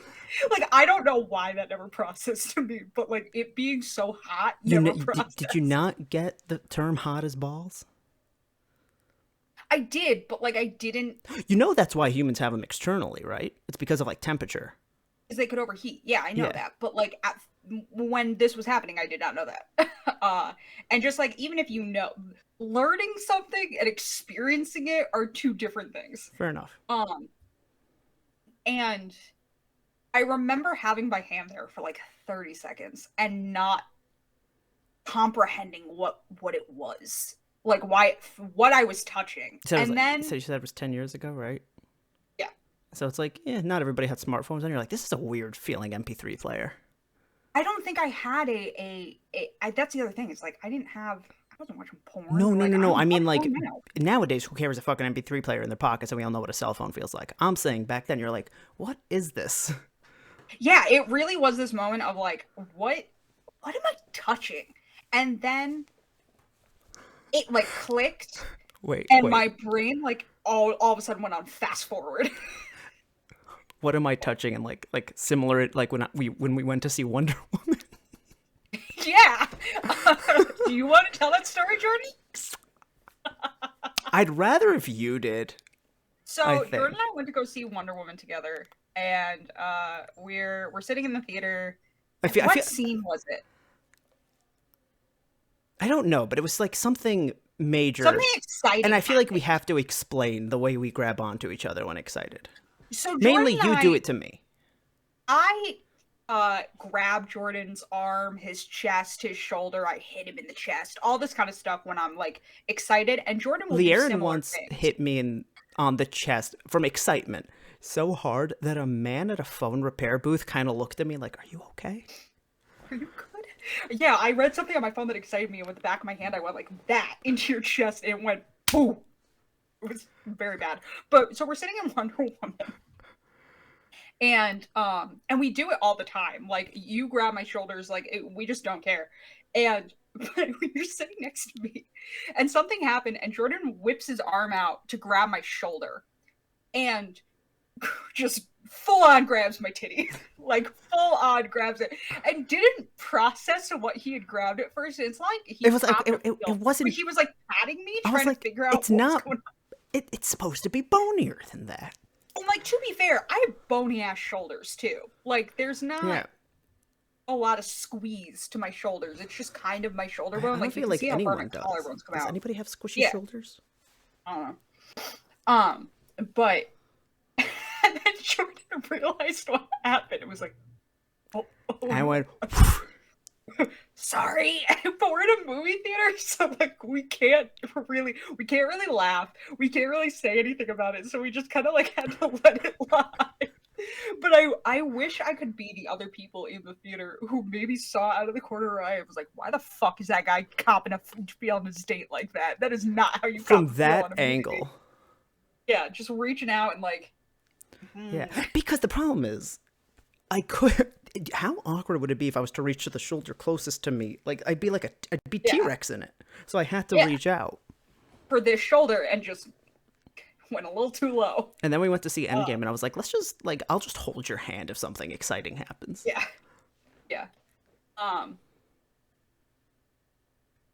Another. So yeah, seeing a dick for the first time is really and like.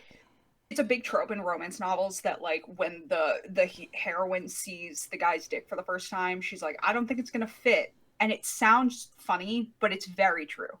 The first time that you are about to have sex and the first time you see a penis when you're about to have sex, regardless of its actual size, you're just like, that's not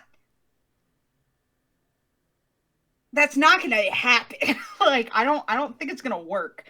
Also, dudes, if you're having sex, anybody, not even just guys, anyone, if you are having sex with a virgin, please make sure they understand what's going on. I know those conversations could be awkward. I know they can be really uncomfortable, but please. The problem is, it's not even she's a virgin. She truly doesn't know. Has no experience. I feel like if I found like a 24, 25-year-old virgin male or a woman, and I'd be like, explain how sex works, they'd get it like 75 to 80% at the minimum right. Like the logistics you understand. Yeah.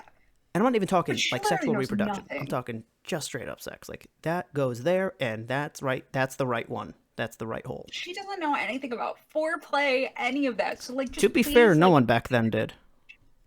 Still have that conversation. Yeah. Men understood that, like, a woman had to be, like, ready.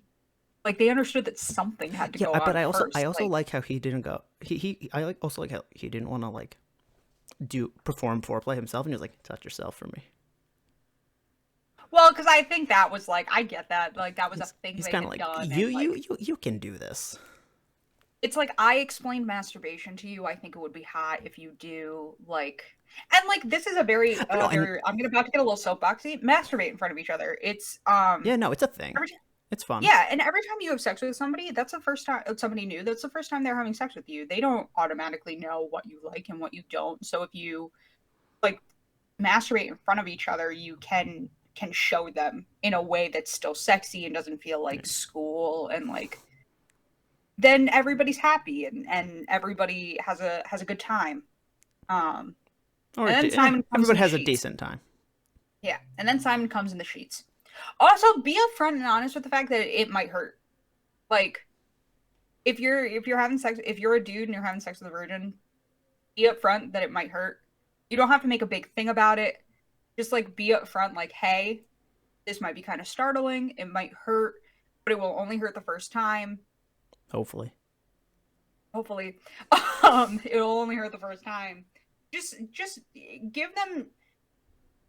Think about how you would feel not That's knowing. the problem with that comparison is that nothing's going inside from the other end. Think about how you would feel getting your first prostate exam, not knowing what was going to happen. I don't wanna. Oh, honey. Can we move on to the next episode? Yes. So now we are into episode 6, titled "Swish." More like episode 6. Episode Ayo. 6. I know, it opens with Lady Whistledown being like, "I wish the new couple's stamina," as they go on their honeymoon. And it's like, okay. Yeah. And boy, did that wish come true. Yeah, they fuck everywhere. They fuck in the yard. Imagine being a servant in that house. I was about you to might just see your master's ass. I don't want to belittle people's jobs. Kind of feel like that's your duty as a servant. Like, you know what you signed up for. I don't want to see my master's asshole. Like, that's going to be a bad, if anybody clips that out, that's a bad time for me, but it's true. Like, I don't want to see your asshole. 2. I like how the servants are like, we have a married couple. They're going to be decent and adult-like. And then very quickly they found out, like, oh no, we have a bachelor who's married. Yeah. I feel for Daphne because just like, could somebody explain just anything to her? What's expected of her in the town, their traditions, like just anything? Yeah.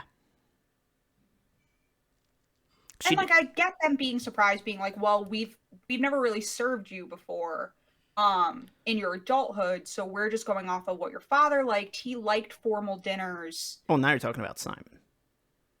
Both of them. Yeah. Because then Daphne moves her plate and her wine herself.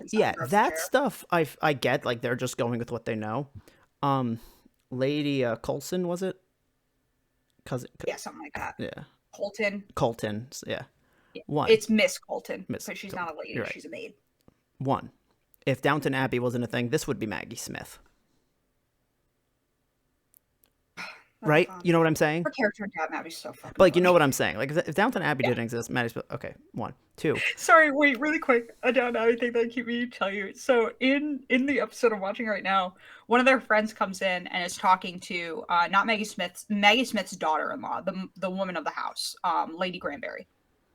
And is like, I want to invite you and the girls to lunch at my home. And Maggie Smith is sitting right there. And since this woman is talking to Cora, not Maggie Smith's character, Maggie Smith's character from the corner goes, "Am I included in the girls?"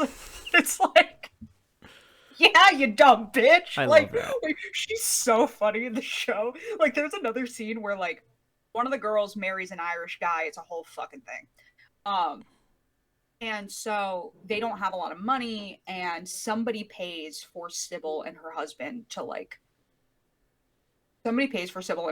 come for Christmas. And they're all at the Christmas dinner table trying to like figure out, because like Cora thought it was her husband, Mary thought it was her fiance, like all these people thought it was different, and they're eating. And Maggie Smith, without looking up from her soup, goes, "Oh, for God's sakes, it was me," and then just goes back to eating, and everybody's like, what? I love her. She's great. If you've never watched Downton Abbey, I don't mean you specifically, but if you've never watched Downton Abbey, watch it just for Maggie Smith. Yeah. Anyways. And then Miss Coulson collaboration, I don't know. I feel like she's going around with the energy of like, this bitch is changing everything. Good stretch. But, and I understand that like when you've been doing... Yeah, but I also don't feel as though she resents her, if that makes sense. No, I think it's that she hasn't seen Simon in years. They've been alone in this house. Just what do you do as servants without anyone there? You just keep the house clean. You manage the gardens and all of that. Just making sure everything's ready to go when they show up, and just hang. Like, also, when you're a girl and you move to your husband's house, how do you pick which one of your maids is coming with you to be your permanent maid? So that depends on the household that you came from. So, different households could afford different levels of maids. So for this example, I'll just use the Bridgertons, where Daphne is the only woman who is out besides Violet. So realistically, they only have two ladies' maids, because only a ladies' maid would come with you, not a housemaid, That's just what I the meant. ladies' Yeah. maid. So realistically, they only had Violet's lady's maid and Rose, Daphne's lady's maid, because the other two don't need ladies' maids because they're not out yet. They're being taken care of by housemaids and their governess. Yeah. Yeah. And so when you were going, especially in this situation where Simon's mother, the only lady of the house, died years ago. So realistically, they don't have any ladies' maids on staff. So if you knew that your family could afford to hire another ladies' maids for Eloise, you would take your ladies' maid, and she would be put on your husband's payroll, and she would be your ladies' And maid now the Bridgertons can use the money they were using for Daphne's for Eloise's lady's maid. for Eloise. Exactly. If your family if you were from like a lower family that had less money, where there may be four of you, but you only have like two ladies' maids across four women who need it, and your husband has had women in their house where they have a ladies' maid, you would then in that case realistically leave your ladies' maid behind and just use one of theirs. It depended kind of on your family and the money situation and all that kind of stuff. Gotcha. It also depended on, with some families, like the relationship you have with the lady's maid. The relationship you have, and is your lady's maid married? Because you're not going to make your lady's maid move away from her family. Yeah. You know, so like that's kind of just how it goes. Usually ladies' maids were single, but you know, they could get married. Like Nothing they stopping were allowed them. to get married and have kids. Yeah, so This is going to be a dumb question. I'm ready. Were wet nurses still a thing back then? Mm-hmm. Okay. So at this point and moving forward, so there are a couple of different things. There are wet nurses, nurses, and governesses. Governesses take care of your children before they go to school or before they start their lessons for like coming out, depending on their gender. Because the governess, their responsibility was getting the kids up, making sure they were dressed, having meals with them in the nursery, and teaching them up until like 12, 13, when the boys would start going away to school to Eton, and the girls would keep learning, but it would start to shift more towards what they would need to learn to come out. Dancing, playing the piano, embroidery, all that kind of crap. Kind of what we think of as like finishing school. That was what the governess did. There were also nurses, and that was for like the little kids that weren't ready for school, and the kids who were. The nurses would help them get dressed, would help maintain the nursery, all of that kind of stuff. And then you had wet nurses who could do all the other nurses' roles, but were also women who had either just had kids or lost kids. They were still lactating. And if you didn't want to breastfeed your own child, which most high society women didn't, it was expected that you didn't, the wet nurse would breastfeed your kid. Which really freaks me out. It really freaks me out. Well, I just asked, and I'm not shaming these women. It just A, feels exploitative, and B, really freaks me out. It's weird. I don't. To me, it's like, one, I was just asking because obviously, if you're gonna have a wet nurse, she needs to be married. I mean, technically, she doesn't have to be, but you know what I'm saying. And what's very sad too is like, a lot of wet nurses were like poor women who had lost kids. Oh, so you would just kind of hire them as needed. Yeah. Yeah. Gotcha. And not all women. Like I imagine Violet Bridgerton didn't use a wet nurse. She probably just breastfed her children. Yeah. Crescendo's mother probably used a wet nurse. Yeah. And it's just very sad to me. The Featheringtons didn't, and the milk is still in there because god damn, Miss Featherington. God, Jordan. Yeah. But yeah, and then there were women who would get pregnant, and then after they were pregnant, continue to take things like milk thistle and all that stuff to keep producing the milk, because your body will keep producing milk as long as you're using it. Yeah. It's just very sad to me. Yeah, and you're right that like from it does feel exploitive. And, like, I'm not disagreeing with that. But it's, like, the whole... not in the way that, like, other servants do. But the whole, like, it's weird to me. I haven't... Like, I feel like I don't know whether or not it feels super weird. Because technically, like, if a human's a human, like, you should, like... I don't know, from like the scientific part, I'm like, yeah, you could feed from whoever. And I understand that like formula wasn't really a thing back then. No, formula was a lifesaver, like a literal lifesaver. Yeah. And it's very hard. And there are some women who I'm sure wanted to breastfeed but couldn't. Some women have trouble breastfeeding. And I just feel like it sets you up for someone to get hurt, because if you want to breastfeed and your child can't latch, so then you're hiring a wet nurse. That's very sad because you're missing out on that time and that bonding. But then if you're a wet nurse, like there's a high chance that you were somebody who you had a kid and you lost them. Yeah. And now you're bonding with this kid that will never be yours, and you will probably stop seeing them around like 3 or 4 years old. Yeah. And that's also very sad because there's that bonding that you went through with the baby, and like you probably care about that baby a lot. And it's just, there were some where they would find people that like you've had kids like almost parallel to each other, right? Mm-hmm. Yeah. Like the kid, like the wet nurse's kid isn't necessarily passed. Yeah. She's just, there were some people that they would have kids and they would drink milk thistle and just automatically start working as a wet nurse so that the milk kept being produced. Because it's similar to those women who breastfeed their kids up until they're like 12 years old, which 12? I do not. Yeah. Do you not know this? That's a modern thing that happens today. Listen, there are women that breastfeed their children you could have told me like 5, 6, 7, and I'm like that. 12? There are people that think they should be breastfeeding their kids like into their teens and do so. And their body keeps producing milk because there's demand for it. I don't want to comment on that. And like I'm fine commenting on it because there is stuff from the American Pediatric Association that it is not psychologically. Yeah, no, like that's like. And once teeth are involved, it's not safe for you. Like. Also, this fucking poor kid. This poor kid. Imagine going to middle school and being known as the kid who still breastfeeds. You're getting beat up, like probably a lot. Yeah. Like it's very weird. Very weird. Yeah, like if you had said like 4 or 5, I'd be like, yeah, that's like above when it should have stopped, but it's within the realm of. It's close enough to the range that I'm like, yeah, you're doing it longer than you need to. 12. Bottles is the other thing. Your kids don't need bottles very long. Like, see, my mom's always hated pacifiers. Same thing. Wean them off pacifiers. They don't need them, and it can fuck up the way the bones in their mouth and the way their teeth develop. I know it's hard, and I know it feels like they're growing up too fast and can come from anxiety, but like there is a lot of studies that it is not good for them.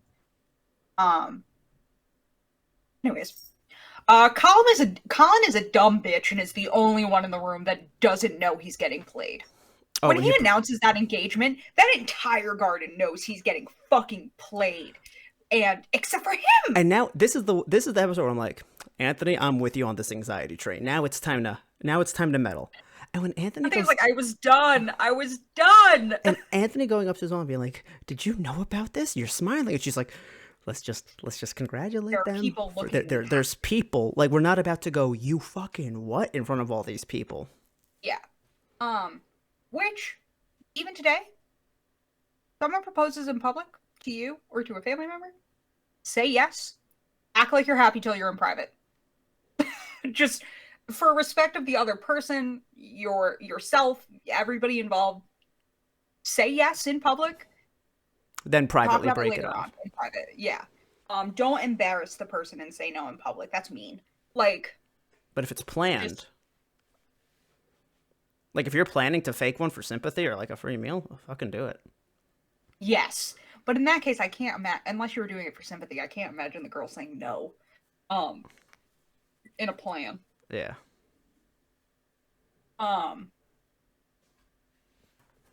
Violet and Simon make me so happy.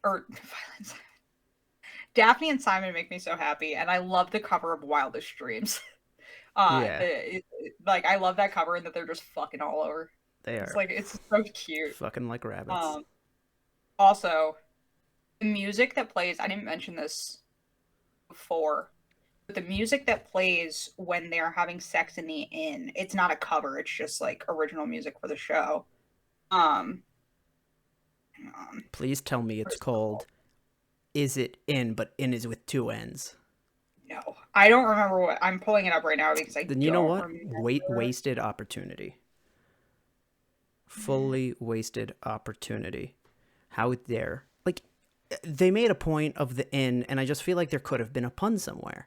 And obviously, they're not going to say it in the show because I don't know if they used those phrases back then. So you could have put it in the soundtrack.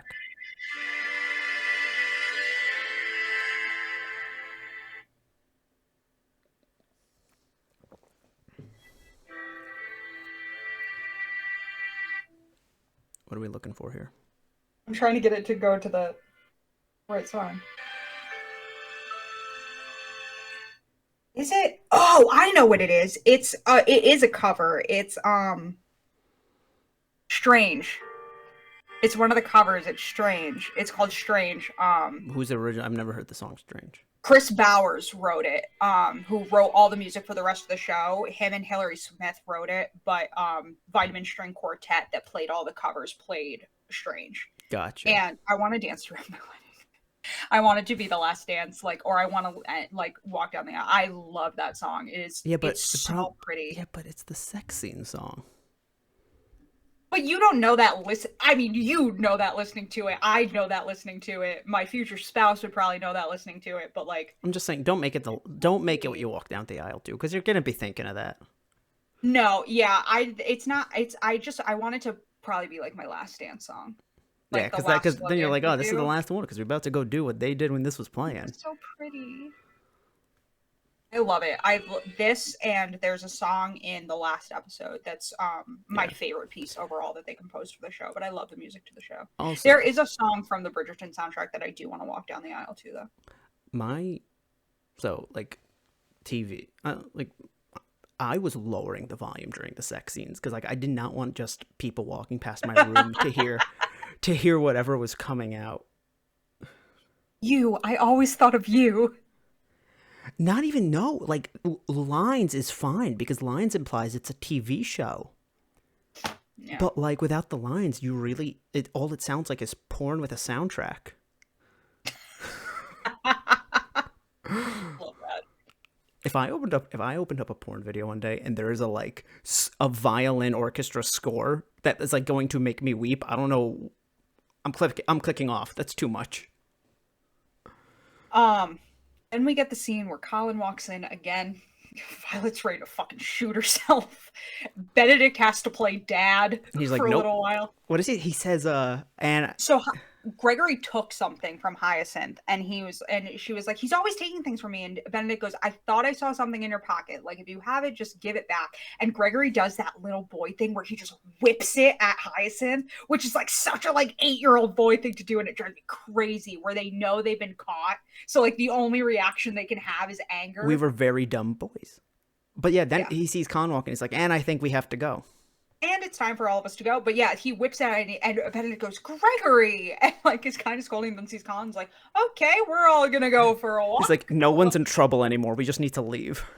We're just gonna leave. I don't know if your governess is ready for you. I'll find something to do with you until then. If she's not, she's about to be. She's about to be. Well, yeah, then there's the scene. Well, there's a scene before with Anthony where we discussed the line of, this is because I didn't take you to enough brothels. And he's like, and he says, well, Mom didn't seem upset. She congratulated me. But you were in public. You dumb fuck. It's the one time where do you know how Anthony? If Anthony's the right one in this situation or the smart one in this situation, you've probably made a mistake. Yeah, and I think they do a really good job of showing how young Colin is. Yeah, he looks like he honestly looks younger than he's probably supposed to be. 21, but yeah, I think he looks even younger. And he's just that's young. He has no fucking idea what's going on. Because Anthony and Benedict may not have fallen for that, but good stretch. Colin does because he's a little dumb. Yeah, I think they're basically also just confirming he's a virgin. Yeah, and at this point, Marina is playing him like a fiddle. And it's a bitch. like, so we get to this dinner where Lady Featherington, understandably, like, that's her asking, like, hey, we should have dinner together, is not her trying to, like, ladder climb or anything like that. That is what you would do. Yeah, like, she has to play along the correct way. Yeah. But the line where she, like, gets invited to dinner and fucking Marie reveals that her mom was French and that she knows that the dressmaker's faking isn't actually French. And again, Featherington looks at her like, I am so proud of you. I am more proud of you than I am of the other 3 bitches I've raised. Why did you not roll in? Oh, fuck. As this already? Well, we could have done so much together if you had just been this from the beginning. Like, whoa, like, we got off on the wrong foot. Honey. And it's very funny to me. But so then they go to dinner. Anthony was like, no, we're doing a long engagement. Colin's really young. We're doing a long engagement. And this is the scene where I'm kind of like, I'm with Lord Featherington here. He's just tapped out, couldn't give a fuck. He's just paying attention to him and his food. And the other thing that bothers me is that Marina becomes very manipulative here, where, like, Violet really is trying to be polite and trying to get to know the person her son wants to marry. Yes. Quick question. And it's very fair. Yeah. Does Marina do this in the books? No. So Marina's not in the first book at all. So we are at a point where I will explain Marina's character assassination to you. Because I was about to say, if this is also what she does in the book and she does in the show, I'm not sure if at that point it's character assassination or just like a plot twist. Like if it's intentional. She doesn't do it in the book. She doesn't do it in the book. She's not in the first book at all. You actually never meet Marina in the books. If you would like, I will explain the situation to you. Yes. Would you like me to explain? Will it spoil anything? It'll spoil some of Eloise's season, but not the whole thing. Give me the cliff notes. So the cliff notes is, and you'll see this in the first season, Philip Crane shows up. So the guy she's in love with, George, the guy Marina's in love with, George, he is the first son. His name is George Crane. He is dead. I'm sure you figured that out at this point, that the reason he hasn't run back to her is because he's dead. He died in war. So Philip does, I've told you about this before, where, like, the thing to do a lot of the time was if you knew that your brother was betrothed to somebody, your job as the second son was to step up and marry them. Philip finds out that she's pregnant, steps up, proposes. It's a whole fucking thing. Good for him. Philip's a good man. Philip is a good guy. Marina commits suicide.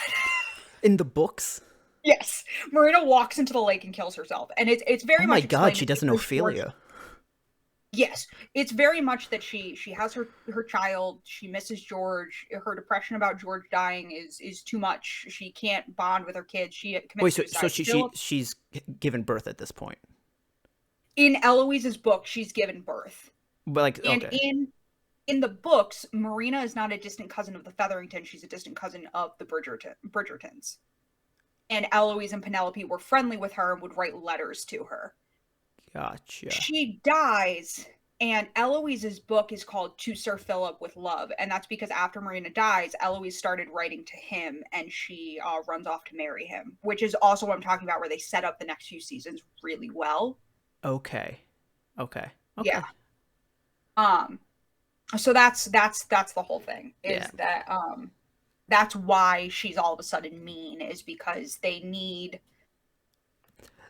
us to kind of be happy when she kills herself. Yeah, we need to not be attached to her. We need to be okay later on when Philip and Eloise have to fall in love. Colin has to be single, but like... So yeah, like, I kind of don't want the answer to this, but part of me is wondering, like, they're never going to, like, each season is going to be a kid getting married. There's never going to be two getting married in one season, or one gets married off screen. So part of me is wondering, like, can they keep Colin and Penny going for several seasons, or does Colin not end up with Penny? And part of me doesn't want to know. I'm gonna be honest. Colin's gonna go to Greece. I won't tell you what happens with him and Penny, but Colin will probably be in part of the next season, and probably won't be in any of Benedict's season. because he does go and travel. Colin also says something really mean about Penelope in front of her at the end of Benedict's book. And I don't know about whether or not I want them to do it in the show. Oh God. I remember reading the very last scene in don't tell me. Offer of a Gentleman is so bad. It's so bad. But anyways, that's why Marina is all of a sudden a bitch. And like this whole thing. Marina's got a lot to go through moving forward. The next episode is a doozy for her. And so now my final thoughts on this episode all revolve around Daphne and Simon. I think it's really fucked up that all the townspeople get mad at her. She doesn't fucking know. Like, how the fuck would she know about the pig thing? It's a mixture of like Simon probably should have. Simon should have told her. Simon should have told her, and I also like somebody from the town maybe should have been like, no, like somebody needs to win, and explained it. And like I also thought like the problem is it ended up just sounding like she wanted them all to win, so none of them had to be slaughtered, which also is like. Don't be a vegan. It's 1813. Don't be a fucking vegan. I don't think she wanted to be a vegan. But you know what I mean. Mind. Okay. That's not a problem. But like what I thought she was doing, she was like, they all win. I thought it was going to be like, when the one gets slaughtered, I figured, yes, it would go to them. I didn't figure that, that farmer also gets to supply pork for an entire year, that's a good deal. Yeah, that's a really good deal. But I thought she was going to be like, slaughter them all and let's all eat. Let's all have fucking pulled pork ribs. I know that's not what they would have been eating, but you get the vibe. It's like I thought she was going to have. The beginning and end of this episode with Daphne and Simon is Simon should have told her, but Simon also didn't realize that the estate might fall into disarray and the books might get fucked up if he just never went to Cliveden after his dad died. Yeah, so like they were just running lawless, or he had a steward. His right? steward was doing it. And his steward. What exactly is a steward? So what a steward is not a butler. He's a manservant, but he kind of exists in his own world. He's not a valet. He's not a butler. He's specifically for business and. He's for business and money. It's like, so like you're a rich person. You're gonna go on vacation, so you're not gonna be there to listen to your tenants and like because every day. Because essentially these people they're leaders, they're members of parliament. They basically represent a part of the country. Yeah. It's kind of like, I don't know, like the lieutenant governor, for lack of a better comparison. Yeah, and for 6 months out of the year, they have to go to London to sit in parliament. So your steward's job is to, like, run everything while you're So gone. They also have to play, the stewards are also, not politicians, but they're playing politics, or they play a role in politics. Yeah, it's kind of like the steward in your absence may raise the rent. They're supposed to tell you, though, before they do this shit. Not just do it. And he's also nowhere to be found. So part of me is like, did you just take the extra rent money for yourself and fuck off? It's a very common trope in romances that the man goes back home for whatever reason, hasn't been home, hates his father, whatever, goes back and finds out that the steward's been robbing him blind or has been abusing the tenants or like any of that shit. It's a very common thing. Because there's not much that a rich white man could have going wrong for him in his life besides his love life, and you need some conflict that he's working against that isn't just trying to win the heroine. It also it also gives him like an excuse to, like we've seeing with Simon, bury themselves in their work. Exactly. Like, yeah, it like gives all of that. When the little girl goes running up to her, it's so cute. My Grace! Oh, are you talking about the first time or the second time? The first time. Oh, see, the second like, time? Oh, child, there's no need to cry. Like, it's so cute. Also, listen. I don't want to make fun of a toddler. That poor kid's hairline. Cry. I know. But, like, it's a toddler. Yeah. And, you know. Hopefully it'll fix itself.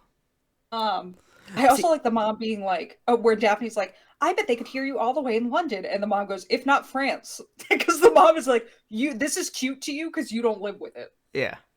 But no, I live with this. When she goes back to the town and the kid runs up and goes, my Grace. It's so cute. My broveries. Again, Simon being a dumb bitch, though, because when they're walking back and he's like, I was really worried about you with that kid running up because I thought it was going to make you upset. Why would you talk about this? Why would you talk about this? And why would you be like, you're going to be a great aunt? Like, that's a consolation. Like, what, Aunt? You know that you're lying to her, you dumb fuck. Like, that's so fucked up. It is so fucked up that he can look at, and I agree with Daphne later on when she finds out, being like, you lied to me. Yeah, because you may not have done it on purpose. Cannot and lied. Will not are not the same. Are not the same thing. And he's like, I thought you would have known. How the fuck would she have known? And the thing, you haven't. All of her knowledge of sex has come from you. Yeah. Like. And the thing is, like, because he has to pull out, he can't be like. I mean, I don't even know if they would have had the medical technology to discover this, but like, a man can just be naturally infertile or have weak sperm. Yeah. But he can't risk. He can't. Maybe he's gotten kicked in the balls too much. Yeah. You know? But he can't risk that being the case, so he has to pull out. And the second he doesn't, she's just like, "Aha, I caught you." Yes, and okay, so this is the scene that makes everybody angry. A lot of people do not like that Daphne goes on top and doesn't get off when Simon tells her to. A lot of people see that as that Daphne raped Simon, that it's sexual assault, that Daphne's an evil person. I don't think it's fair to look at... if I were to do that to a man today, awful, terrible thing. I don't think it's fair to look at Daphne... Did you freeze? No, I'm just very, yeah. I don't think it's fair to look at Daphne the same way you would look at a woman today. Because she's not even 1,000% sure that that's what causes having children. Well, she goes back and asks the maid. Yeah, and the maid's going to tell her something, but, like, she's proving it to herself. There's also, like, Simon's not saying stop because he's no longer... He's doing it because he doesn't want to have a kid. And, like, I'm not saying that, like, that's not a valid reason to stop stop consent in, again, modern days and stuff, but like there is a very different dynamic that is going on here. Daphne is still the person with no power in that situation. Yeah, she is not somebody that like you have a one night stand at the bar, you decide to be a little risky and go, I'll just pull out, and then she wraps her legs around you and is like trying to trap you with a baby. Yeah, it's not, she's still the one that doesn't have a lot of power. And in the books, if I remember correctly, it's painted as if she doesn't fully understand what's happening. The other thing I would like to point out, and this is not a defense in modern day, but at the time, Simon could pick her up and move her. Like, there's a very weird thing with Simon. Not weird, it's a fucked up thing with Simon, where Simon wants to have his cake and eat it too, and that's why he lies to her. Like, because this is the thing that drives me crazy about Simon, is that Simon knows what he's lying about. Simon knows that he's lying, but he is convincing himself by saying, I said that I can't give you children. I told you everything, which is not the case because, like you said, you made it sound... and like Daphne says, cannot and will not are not the same thing. It was like a lie by omniscient, where he was just like, he very, very much chose his words in a way where it presented itself as a medical thing. Yeah. And, like, maybe in the moment you said, I can't give you children, and you thought that that would be the end for Daphne and she'd walk off. But sometime before your wedding, you should have had that conversation with her. And it bugs me that Simon tries to be like, I thought you knew. How? How would she have known? Like, she doesn't. She still doesn't even know the full extent of, like, his childhood trauma. She's gotten a little bit... She doesn't know any of it. Well, she got a little bit more bits and pieces from... Miss Colton.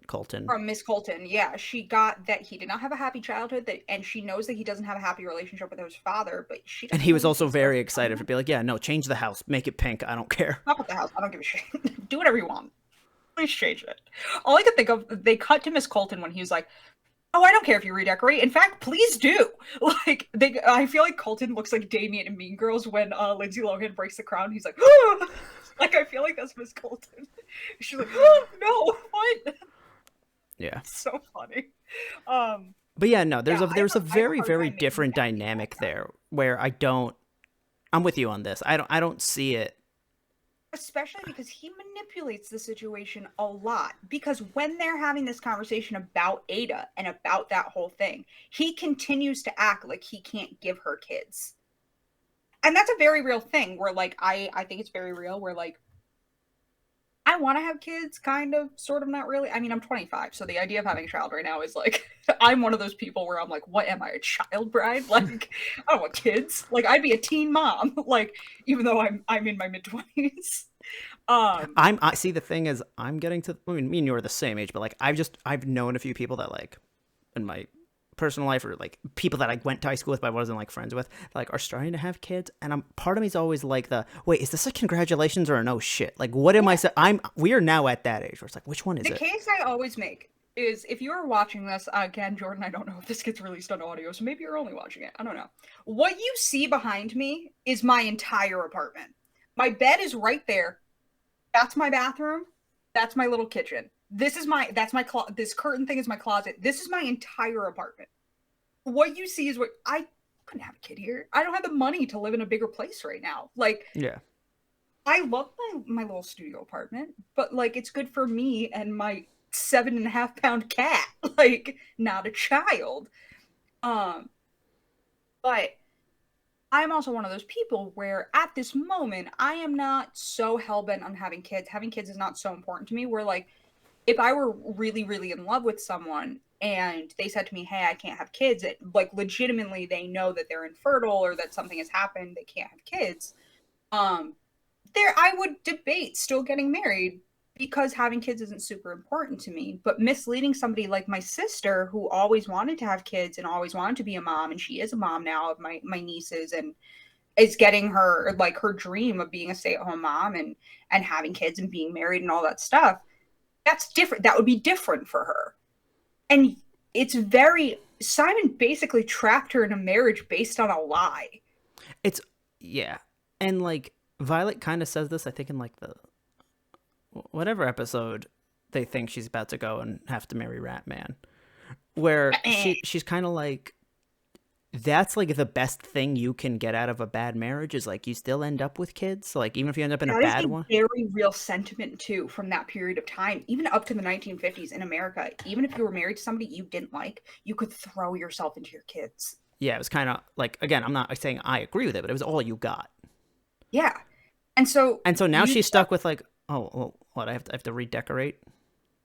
I have to go tell what pig wins. Like, what is my life from here? Yeah.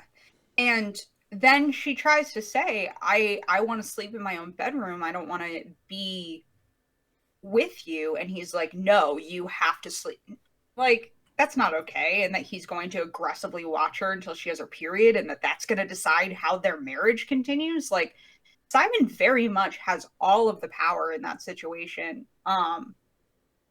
And has lied to Daphne and married Daphne on a lie, and it's fucked up. And so it's very hard to look at Daphne, for me to look at Daphne as the villain in that situation. If he had said, like, on the dueling field, battlefield, whatever you call it, I will not, and she still went, okay, that's different.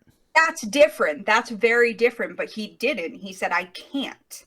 And any human being, if I went out on the streets of LA tomorrow and asked people, for $1, if somebody said to you, I can't have children, what would you assume that means? 90% of people are going to say that they're infertile. Name a woman. For what? For $1. Name a woman. For $1, name a woman. But yeah, it's like, so that like bugs me. And I think it's very, very hard to, you can't, when you're reading romances, you can't look at it with the lens of today. I mean, honestly, I'm not going to get too much of a soapbox here. You can't judge most of the past with today's lens. That's something I had to very much accept as a student of history when I was going through undergrad, where even a teacher says, like, you have to look at the past like a foreign country. They do things differently there. Yeah, and like, it's a different culture. I'm not about to go say that, like, oh, these people in history were good people or bad people. But you can't also make that decision strictly looking at the morality that we have today. And on top of that, so Daphne finds out, kind of from her lady's maid, that she might be being lied to. She can't leave. She can't leave on her own. She can't run off from him without his permission. She can't divorce him and go back and try to marry someone else. This is it. And she can't ask him outright, because she did, and he lied. So she has no basis to believe that he'll tell her the truth. she does not understand sex. She does not understand how, and there's a great scene with Violet and her coming up about like how talking about this kind of stuff works. And it's a great scene. It's one of my favorite scenes in the entire show. I kind of like the scene where her lady's maid was brushing her hair and they did start kind of giggling. I know. Where women were talking about sex. Like, it was like, oh, this is giving like teenage sleepover vibes. And that's the other thing. She is friendless here.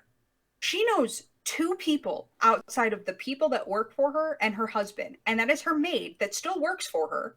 They're friends, but they still work together. It's still somebody who works for her and is not going to be 100% honest because because they don't want to get fired.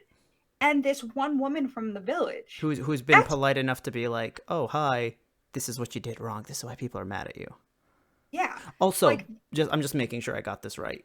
The scene where she's with the umbrella and that one dude's putting all the boxes in the carriage, that's her. She decided that dude's pig was the best, right? And now he's going to be the... yeah. It's like she went and resolved that. Getting, like, vegetables. Yeah, and I think it's also that at this point Simon has given people cows and is helping them with like... So, quick farming thing. If you have a farm that has both livestock and you're growing things like wheat, corn, anything like... Well, they weren't growing corn. Produce. Corn doesn't grow in England. But like anything like that... it is a very real thing that if you cultivate the land to the point where it can't really be cultivated anymore, you can rotate it to another field and put cows on that field because cows will eat the grass, all that stuff, shit on the ground. The fertilizer makes the ground more rich. Siri, and so play the Circle of Life. Sure. You rotate what fields, and if nobody's telling the tenants that they're allowed to do that or that they can, anything like that, like, they're going to get fucked up. And that's why he's like, oh, his lordship gave us cows and is letting us rotate our fields and like all of that stuff. So it's just that like they're doing good, and Daphne again has to listen to how amazing the Duke is when he's fucking her. Like, and that gets hard at a point when you have to listen to so many people be like, oh, he's amazing, you must love being married to him and all this stuff. And you're like, I have no one. If only you knew. Yeah. Because at the end of the day, she's friends with that woman in the village. But if it came down to having to support Daphne or having to support Simon, that woman is probably still going to choose Simon because that's who runs her life. She could get turned out. She may not be able to feed her kids. So Daphne is completely isolated.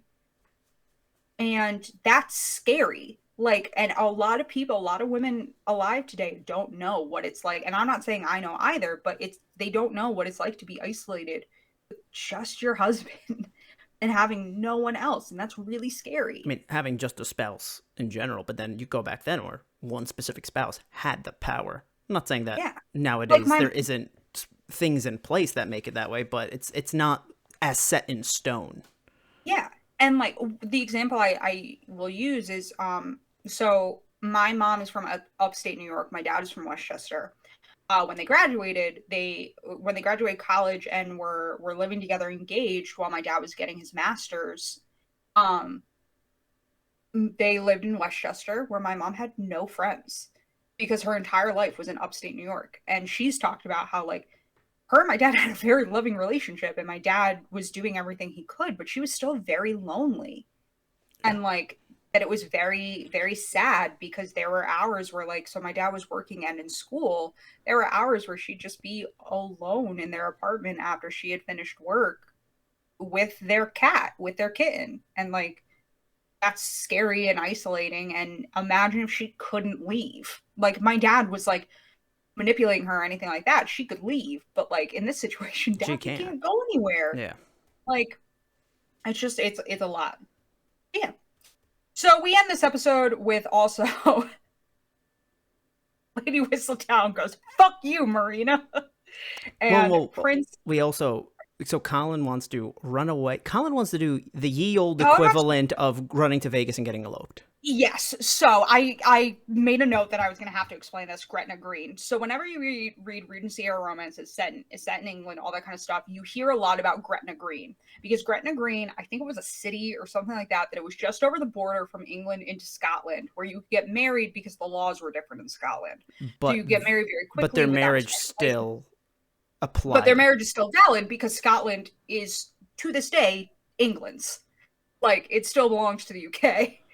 So it was like Francesca's second husband, her season will be her second husband, and her second husband is her first and second husband are Scottish. She's got a type. But what? She's got a type. Well, yeah, I mean, there's a reason, but yeah. Wait, so are they not going to do a season about her first husband? Like, is her book only about her second husband? No, the book is only about her second husband. So she gets married. You hear that she's married in Eloise's book, that she's married to this guy named John. And then at the beginning of Francesca's book, when he was wicked, John died of an aneurysm. Oh, no. Literally, Francesca walks into their home in London one day, and her husband is dead in his bed. Are we going to see her in season 2? Yes. Okay. She's in a lot of the promo pictures, so I think she'll be back for season 2. Simon will not be, but like whatever.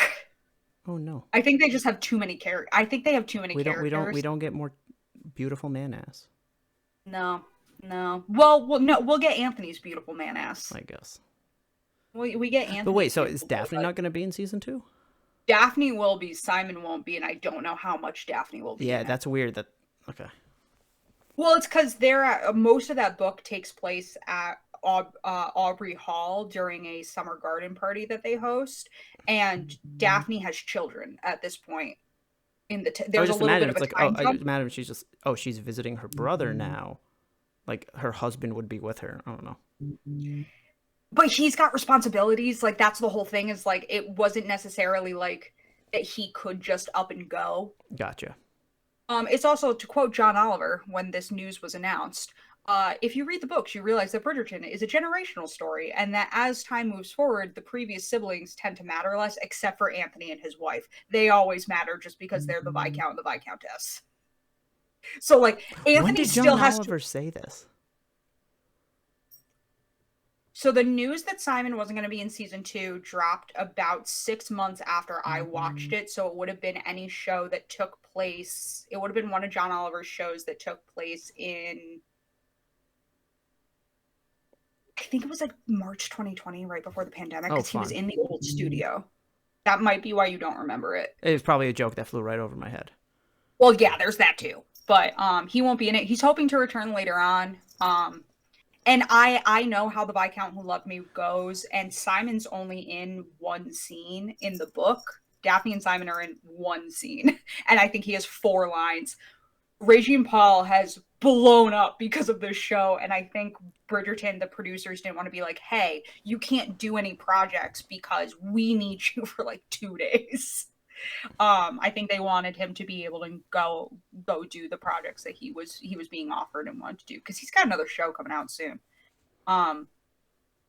But yeah, so Colin and Marina are like, yes, it is revealed in Lady Whistledown that Colin's been played. Everybody knows now, and that Marina is with child. You assume that Penny's the one who went to Lady Whistledown. You'll see. Because I feel like we didn't mention that the Queen tasked Eloise with finding out the identity of Lady Whistledown. Yep. Which is hilarious to me. Yep. It's very funny. I also love when she's yelling at Lady Danbury and she hears, so you're trying to find out who Lady Whistledown is, and she whips around and is like, ah! That is not the face I expected to be looking at me. Like, she says something as she turns around, then she goes, "Oh, Your Highness." Oh God. And she's God. What have you found? She goes, are you asking me? She goes, are you asking your queen to repeat yourself? I am very, I love that line, because I know the Queen is just fucking with her, but there's also a part of me that's like, she is shocked by what is happening. Give her a second to process. I said something to a teacher once while I was being yelled at / scolded that I feel like more people need to do to people in power, where you kind of just look at them and go, I really don't know what you want me to say right now. The teacher didn't like that answer. But I was put in a situation. Never, ever say that to your girlfriend. Ever. No. Never say that. I said people in power. I said say it to people in power. Because I could have seen Eloise be like, I don't know what you want me to say right now. Good God. But yes, it is revealed that Marina is pregnant. Daphne comes rushing home.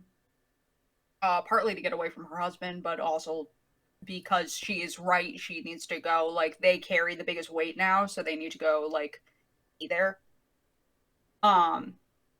Wait, and then we're they need to go there because of Colin's scandal, quote unquote. Yes. So this is where, like, the marriage for politics reasons becomes a thing, where Anthony no longer holds the most weight in the family and their connections because he's just a viscount. They're now connected to a duke. But he is still the head of his household. His household, yes. But if a scandal is happening, you want to show that Daphne isn't being like, well, I'm not associated with the Bridgertons anymore because I'm a Hastings now. Like, or I'm a Bassett now, not a Hastings. Would this be a scandal for Colin, or would it be like, oh, poor boy got played? Both.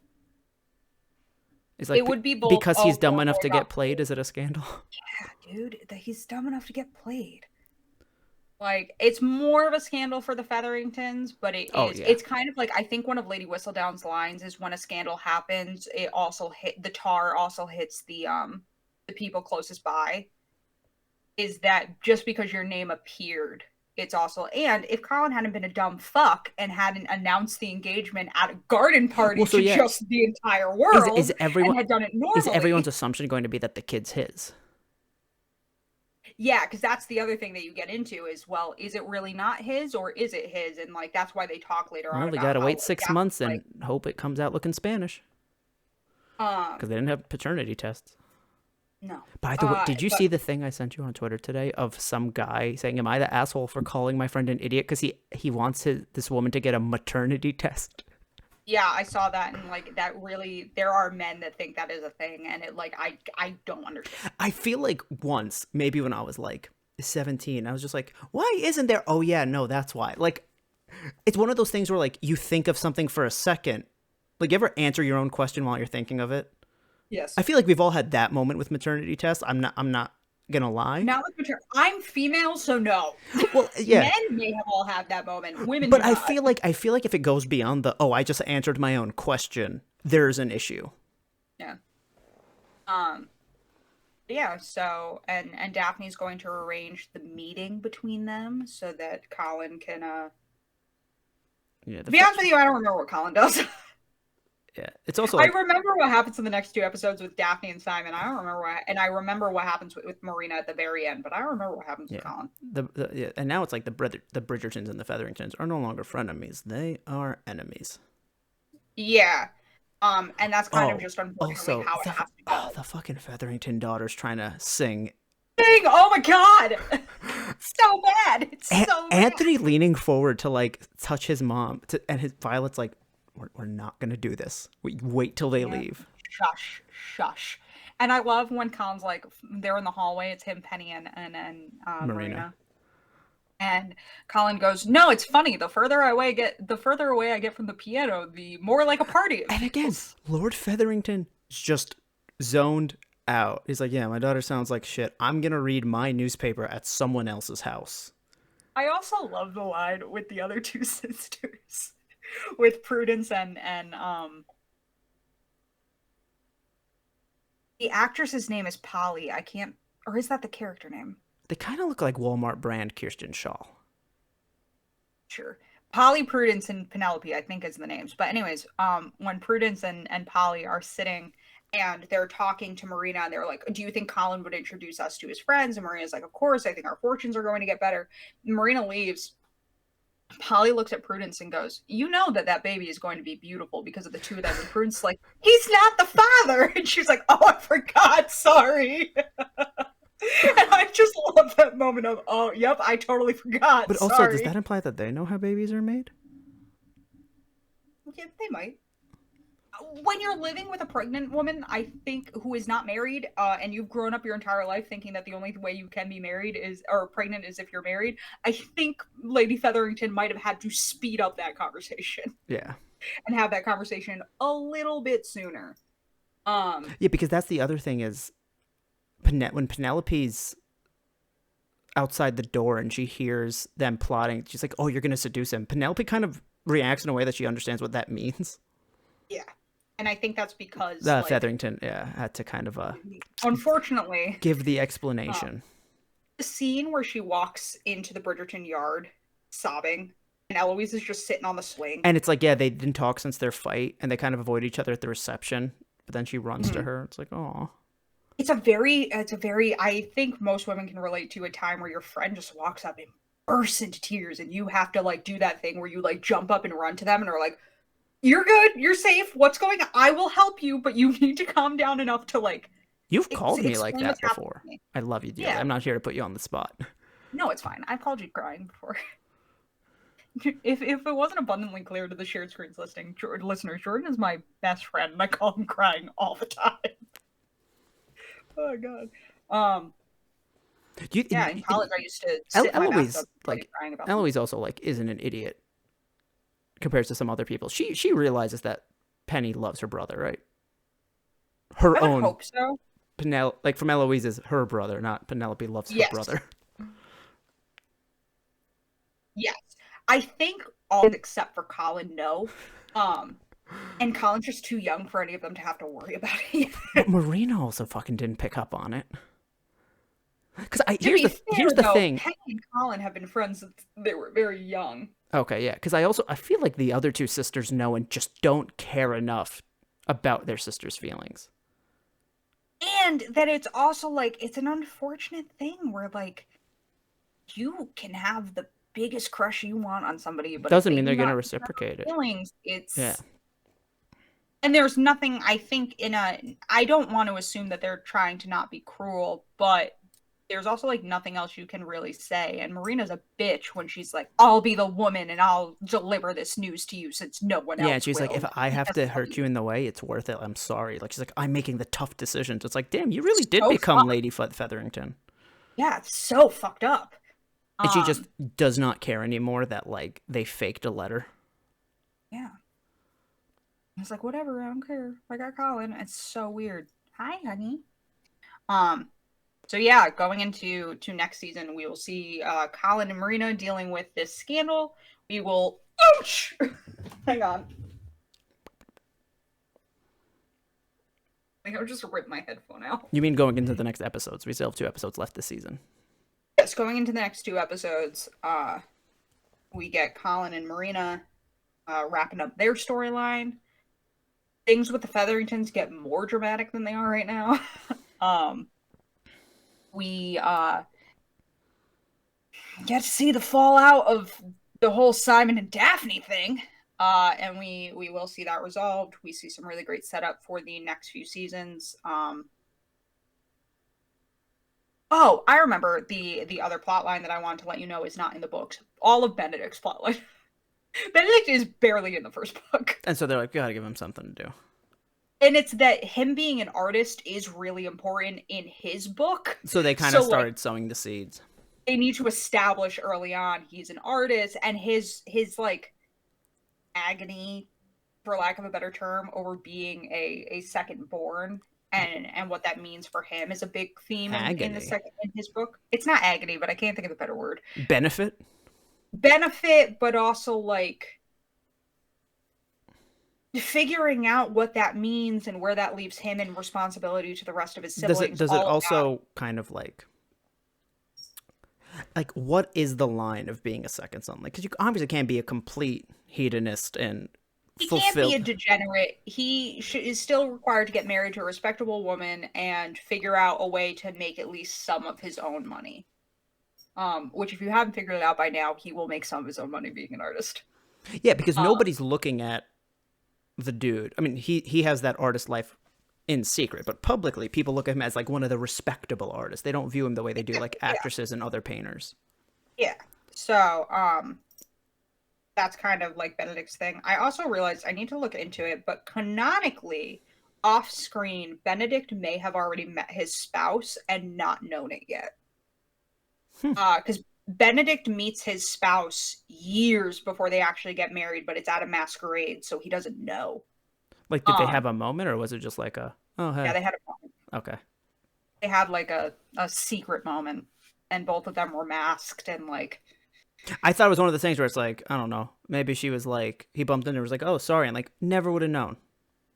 Okay, so here's the thing. All of the books, all the Julia Quinn books, play a lot with tropes, and if you read some of them are thinly veiled retellings of other stories. Like, the second season is a not shitty retelling of Taming of the Shrew.